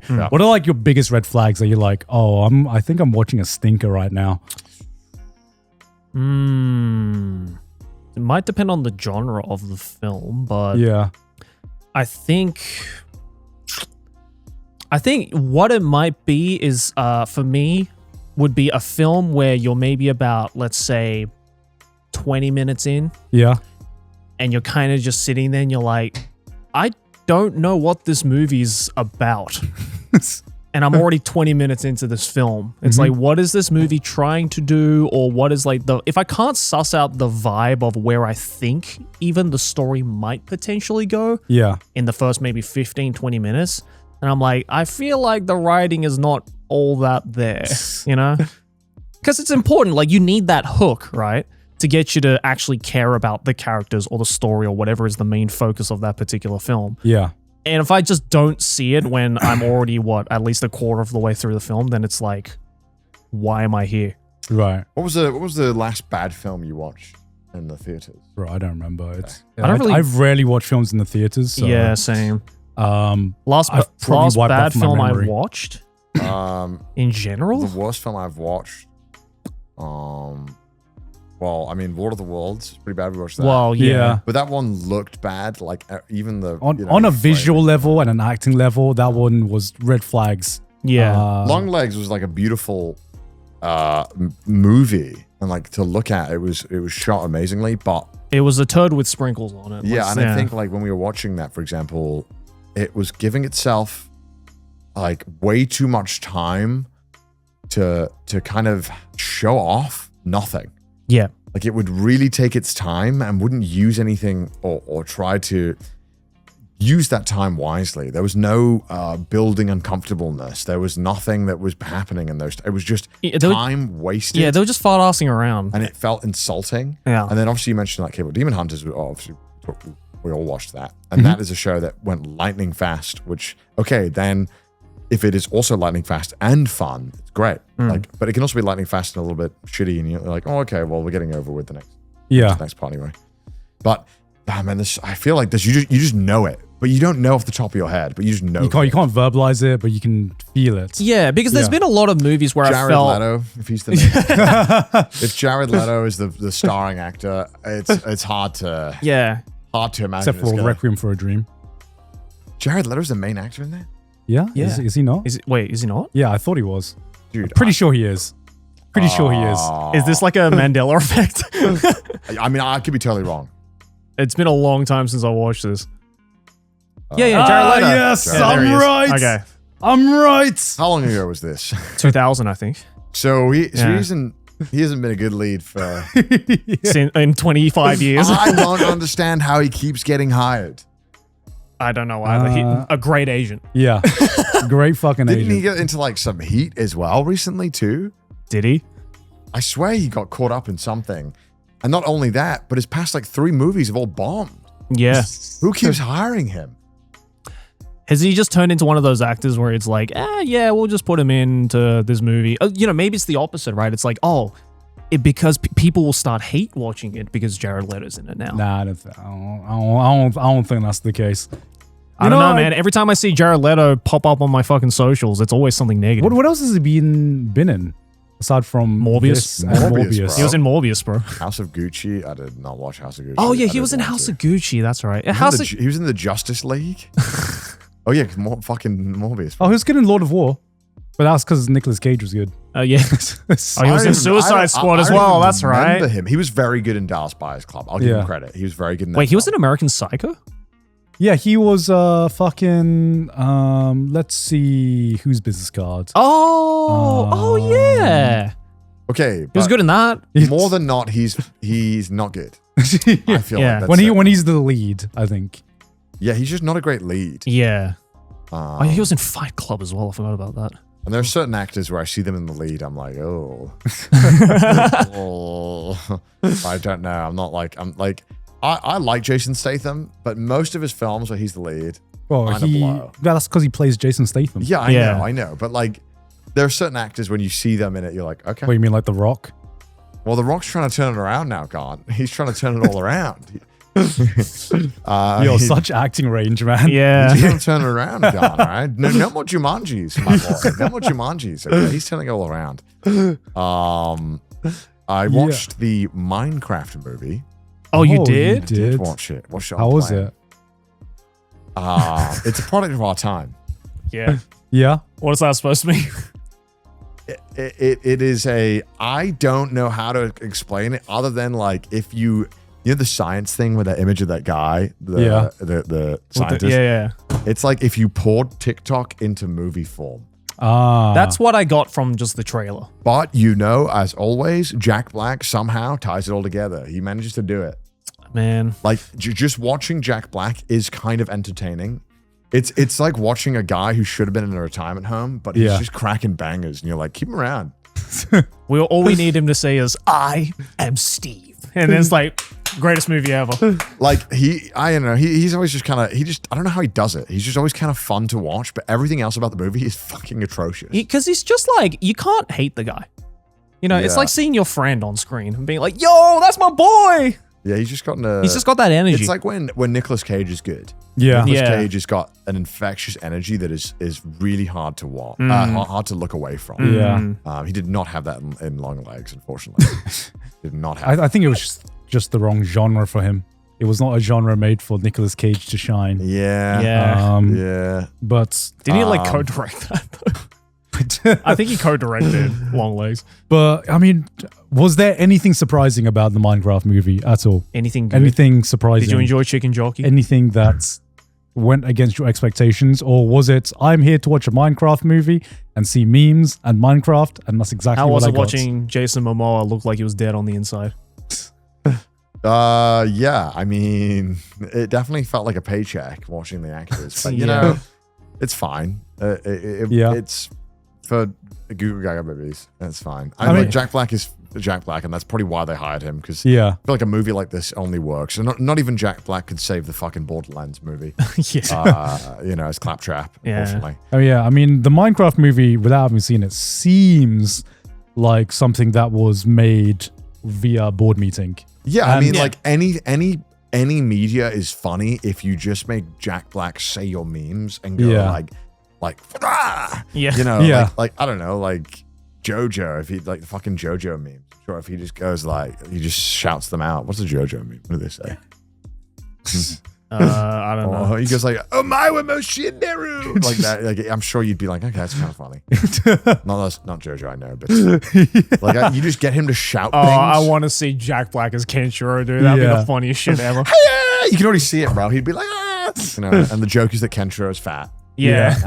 And he fell off. like, you know what I mean? Like, yeah, I used to be a big, strong guy, but not anymore. And then it cuts to like fucking Hannah shot of a house, and then like fucking music plays, and he gets started with his day. You can already fucking see these movies, bro. Yeah. It's the same movie. They make the same movie with Jack Black. Yeah. But it's fine because he somehow is just entertaining. I mean, the Mario movie as well was entertaining.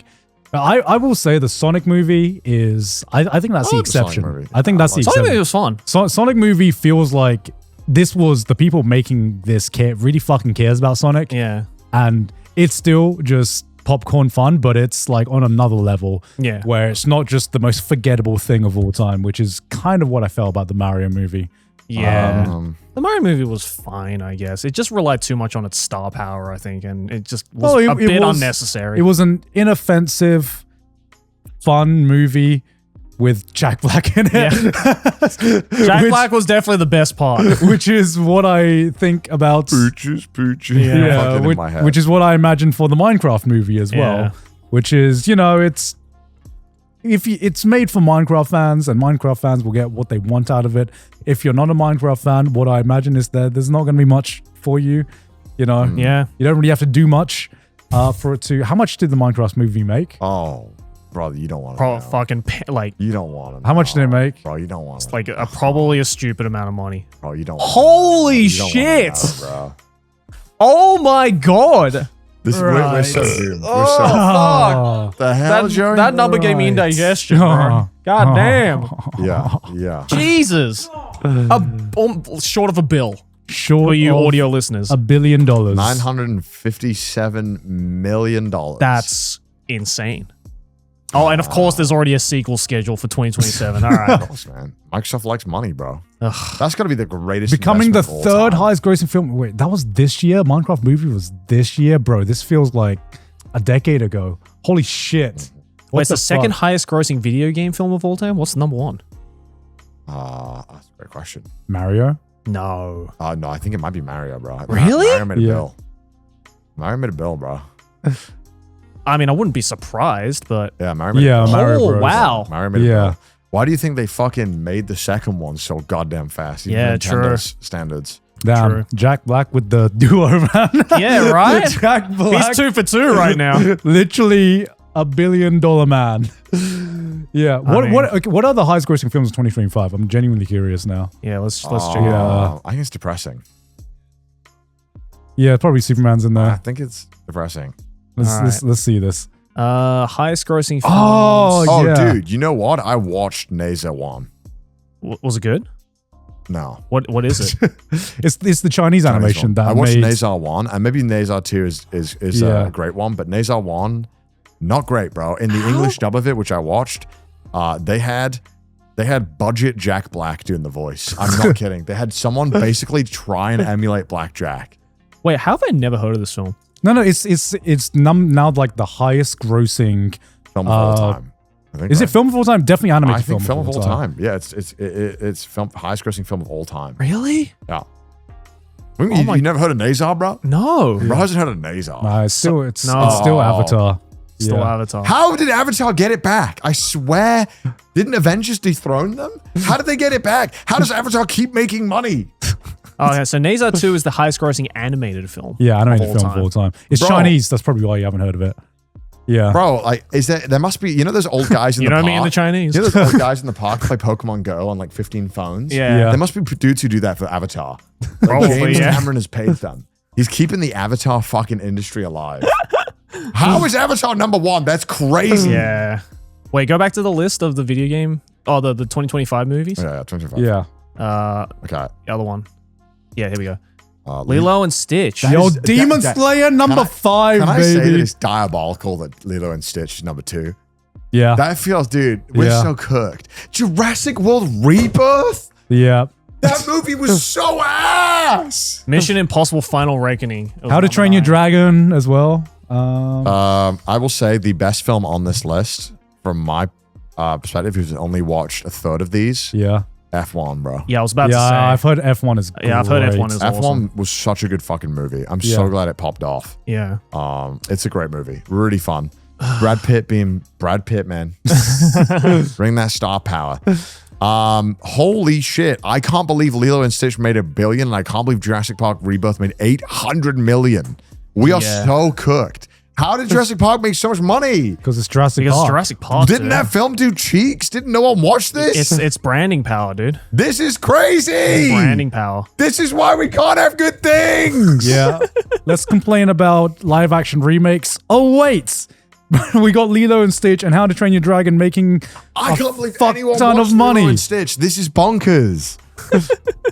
This shit was dog. Makes you realize, damn, how much power do the people on social media actually have versus the average consumer, man? Yeah. None. Zero. None. Zero. No matter what you hear about what the conversation is, the money doesn't lie. The data doesn't lie, man. Yeah.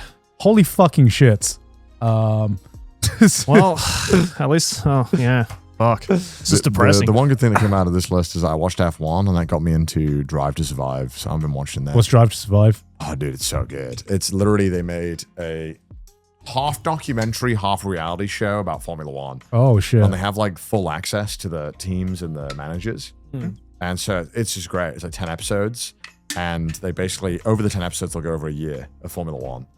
And Right. it's amazing. It's Wow. so good. I'm like on season 5 right now. And Would you say you're into Formula One now? Yeah, bro, I'm in it now. Damn. I can't wait to fully catch up so I can actually look at spoilers. Because right now it's all spoilers. I'm like, I don't want to hear about this. So So you're going to start watching F1 now? yeah, I want to start watching F1 after this. hell I'm yeah. done. I'm nearly done with it. I'm nearly caught up, and then I can finally watch F1. You should hit up Kevin. He's a Yeah, massive I told him. F1 fan. I told Kevin that I was getting into F1. He did that fucking Shrek meme where he was like, Get into F1. He's like First yeah. watches, now Yeah. F1. He loves it. He's like, I'm like becoming Kevin's protege, but I can't hear good. Yeah. I'm like, I like wine, I like F1, and I like watches now. Well, Yeah. no, I haven't got any more watches, but I Yeah. like listening to Your Kevin talk about watches. entry level into like all of them. I just like Yeah. hearing Kevin talk about watches. Yeah. But yeah, it's been really fun watching the F1 and rooting for people and the villains and the heroes and whatnot. It's been really good there. But this is amazing. If you want to kind of get into F1, I'd say this is the best way. Okay. Yeah. 'Cause it I mean, makes it I so want to watch understandable. F1 the movie as Yeah, well. 'cause same, that same. The looks- movie's so good. That looks I feel really, like- really good. Watch this first. Watch this first? Yeah, watch this first. Why watch this first? Wouldn't F1 be like the more packaged I guess kinda. thing Yeah. to like Yeah. get started? But there was a before lot you... of stuff that I watched in this. I was like, it's from F1 the movie. Like they're literally like ripping from it. Oh, so F1 the movie has a lot of references. Yeah, I feel like there's a lot of like things that they take that have things that have happened in real life. And Yeah. that's why Right, they right. use it in the movie. But considering you enjoyed F1 and you knew Yeah, you nothing can about definitely. Yeah, it. you definitely can. Yeah. But I just want to see think it's- Brad Pitt at his peak again. You know, that's just Everyone loves seeing Brad Pitt do Brad Pitt things. yeah. Yeah. He literally plays the same character in half the movies, and he's so good. I'm good at it. He's just so good at it. Yeah. You know, there's some movie stars where you just want to watch them just do their thing. You know, Yeah. Totally. Brad Pitt is definitely one of them. Jack Black. Well, apparently so, Joey. Apparently so. The people have spoken. They want to see Jack Black do Jack Black things. Jason Statham. I hope he's happy. Who, Jason Statham? Yeah, I hope he's happy. making Why? those- I just hope he enjoys those movies Because because he's already bald. You know. I think. I'm kidding. What is with this bold slander? And The Rock as well. Yeah, and The Rock. My favorite thing about The Rock is that, you know, there's like, they'll do those Reddit posts like, who's the best wrestler turned actor? And the comments are always like, Rock, we're not going to change our mind. Stop posting this, hoping for a different outcome. Yeah. What's his The superhero one. Peacemaker? Peacemaker, yeah. Peacemaker. Yeah, John Cena. Yeah, John I haven't Cena? watched. I haven't watched Peacemaker, but I heard it's really good. I mean, he was probably one of the best parts of the Suicide Squad, the second one. Yeah, honestly, I think John Cena Never is watched the just first one. really fucking entertaining as well as an actor. He's a very, very good comedic actor. Yeah, he He's is. got really good like presence and he's very like flexible with how Yeah. he moves and just really fun to watch. Yeah.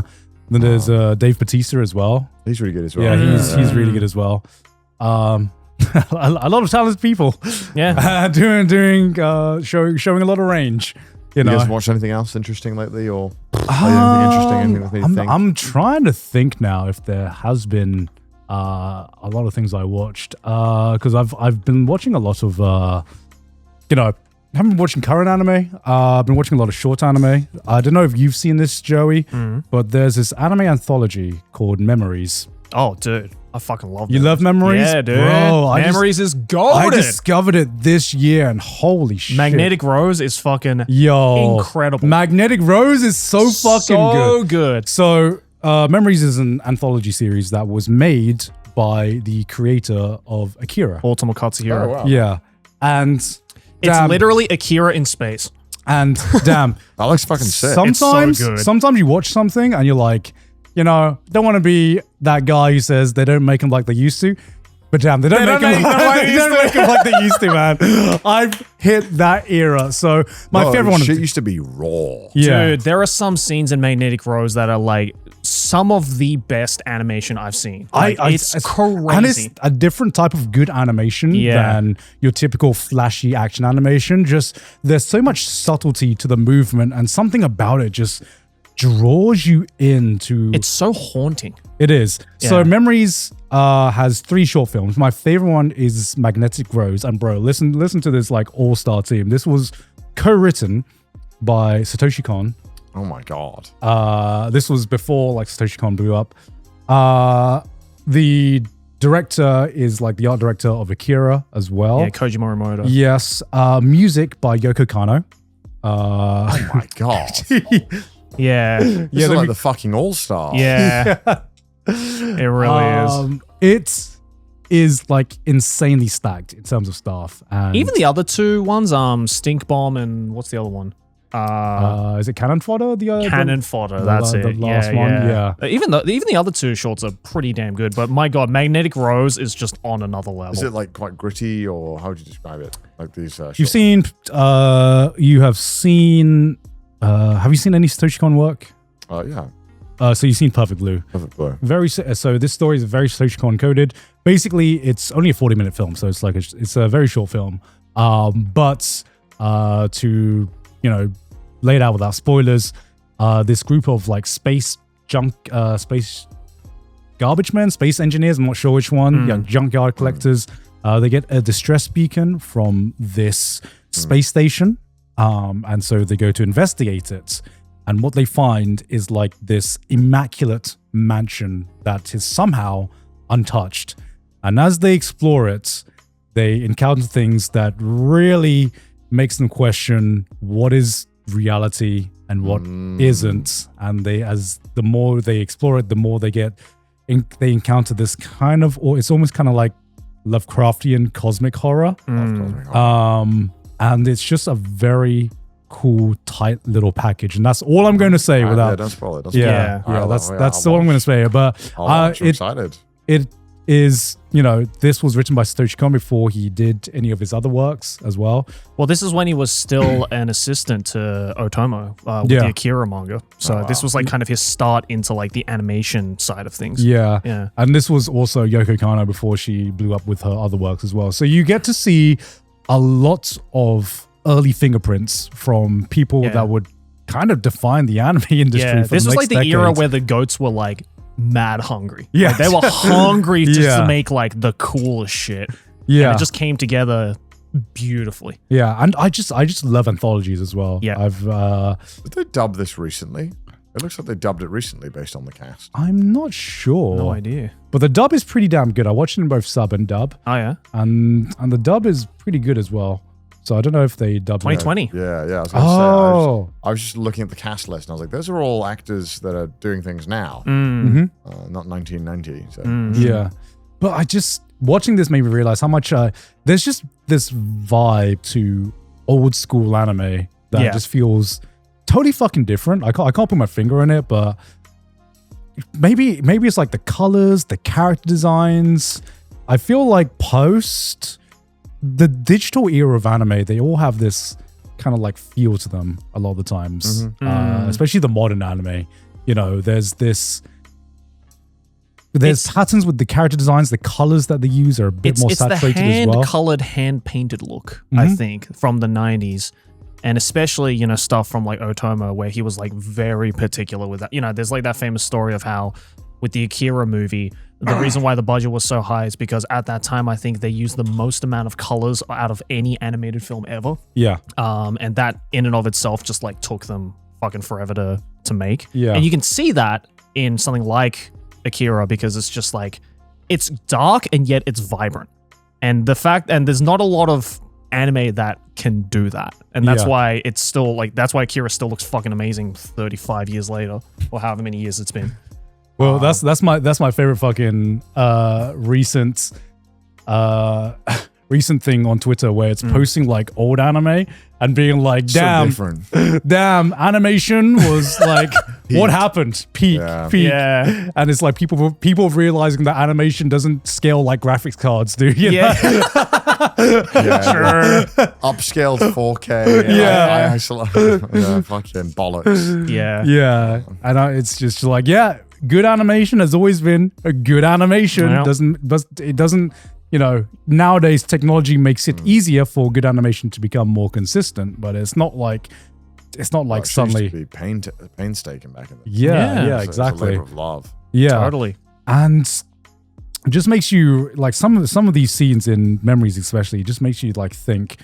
There are some shots with dynamic camera angles, and I'm like, how much work did it take to figure this out on like pen and paper, basically? Because nowadays we have computer graphics, especially you think of some of the dynamic shots in Attack on Titan, and there's like, you can get a virtual camera with a CG background to help you.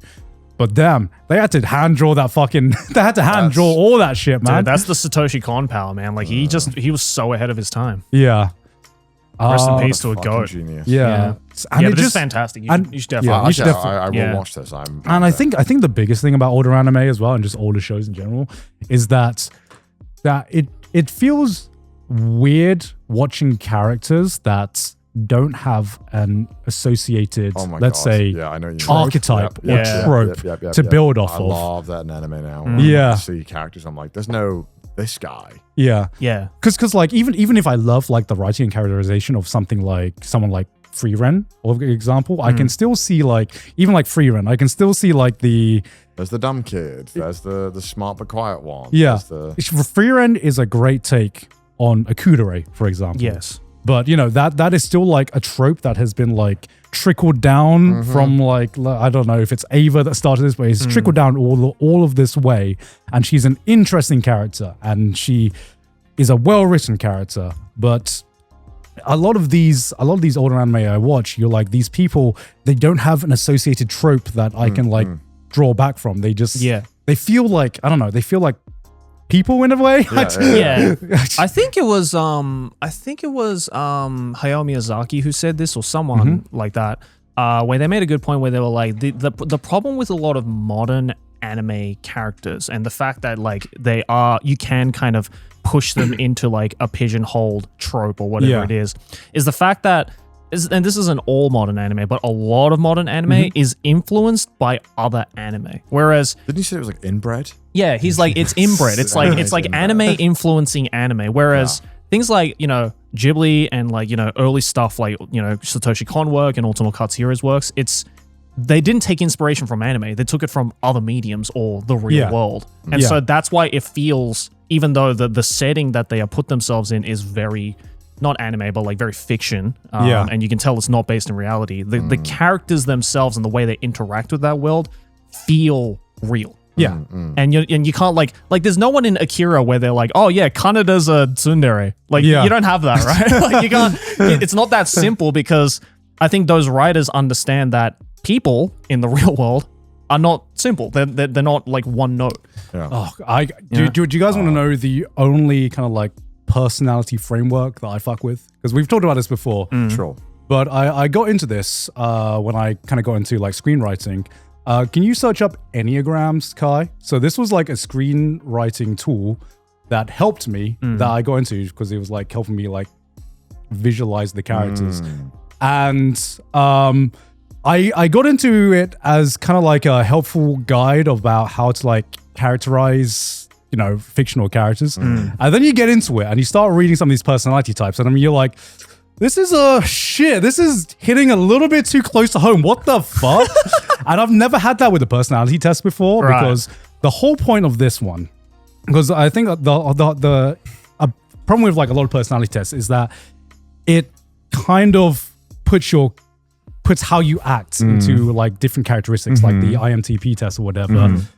What the Enneagram is based on is not so much your personality traits, but the whole point of it is when you grow up, you have to deal with bullshit. You learn to deal with problems in your life, right?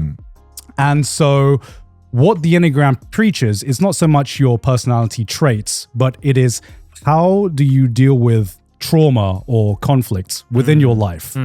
And to me, that was like a far more accurate way about how do we really categorize people's personality types.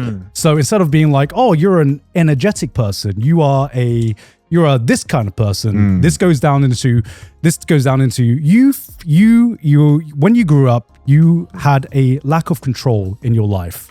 And so growing up, you have kind of realized that you have manifested different ways to protect yourself, to give more control over your life. And that's one personality type, for example. Everyone has a different trauma that they dealt with when they were a kid, and a different way that they have learned to protect themselves from the world, and it has manifested itself into different ways, to the point where, you know, even though I use this for fictional characters, I'm like, bro, there are some people that I feel I can put into this. Like, okay. Yeah. Right. Wait, go back to the main one, Kai. Like, go to the Enneagram Institute, I think, the second one. That one. The 9 Enneagram type descriptors. Yeah, for me, I'm a type 5.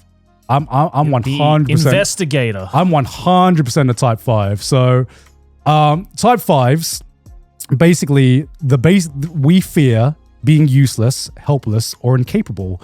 So, to cope with that fear, we have to become confident. And how do we become competent? We basically try to gain as much knowledge as we can. And this is like, a lot of this is subconscious drive, right? So we try to gain as much knowledge, as much kind of like, be as competent in a certain, just in as much as life, as possible.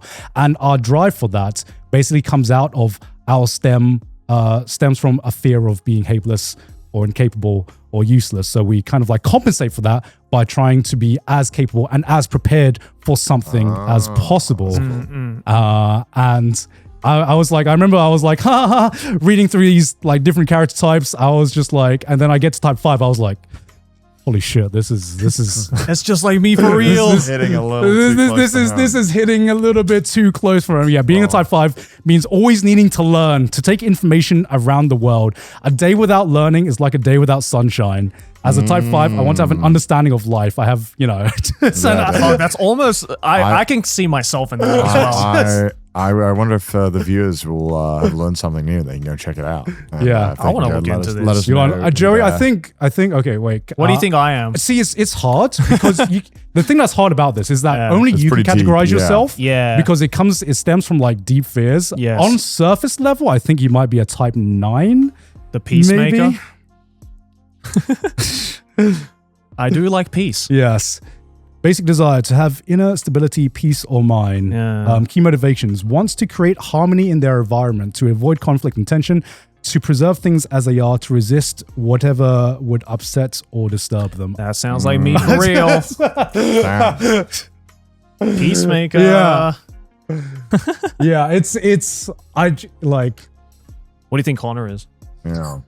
Connor's a hard one. Before we wrap it up, Before what am I? What am Yeah. I to end the episode? You're either, This is like astrology for I dudes. think you're either a type 8 or a type 1. The challenger, Yeah. or what was type 1? The I think he's more a type 8 based on my understanding of Connor. the the challenger. powerful. Wow, that sounds Yeah. fucking sick.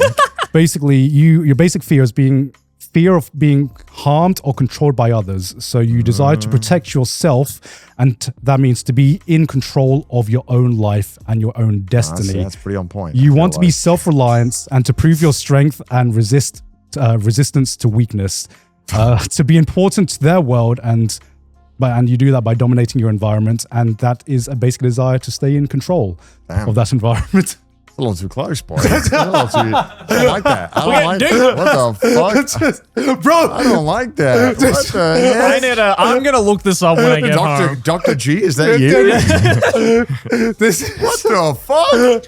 I'm gonna look this Call up. me out like before I that. Okay, well, I'm gonna go and cry now Yeah. that I've learned about I'm myself. gonna reevaluate my life real quick. But hey, in the meantime, look at all these Hey. patrons. Let us Yeah. know what type you are down in the comments below. This is an entire rabbit hole. I fucking no fell kidding, down. bro. Yeah. What the Because I fuck? was like, I've read about like IMTP and all that other personality tests. This is one where I'm like, shit, this actually is like Yeah, motivations are a lot more powerful. I think. Yeah, this- Fact for check. sure. It's yeah. But hey, thanks for watching, guys. By the way, if you go over to the Patreon right now, as we mentioned earlier, you'll not only get to watch our reactions to K-pop Demo Hunters and that crap anime that I'm not even going to say the name of, but you also get to recommend next week's Anime Club suggestions. So you can do that by joining us over on the Patreon. And of course, every single week we have brand new Patreon exclusive content as well that you can go check out. What is this, bro? This is not friendship, brother.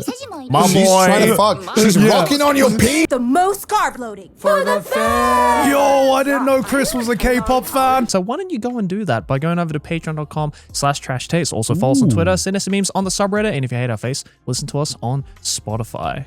And we'll see you guys next week. Bye. Bye.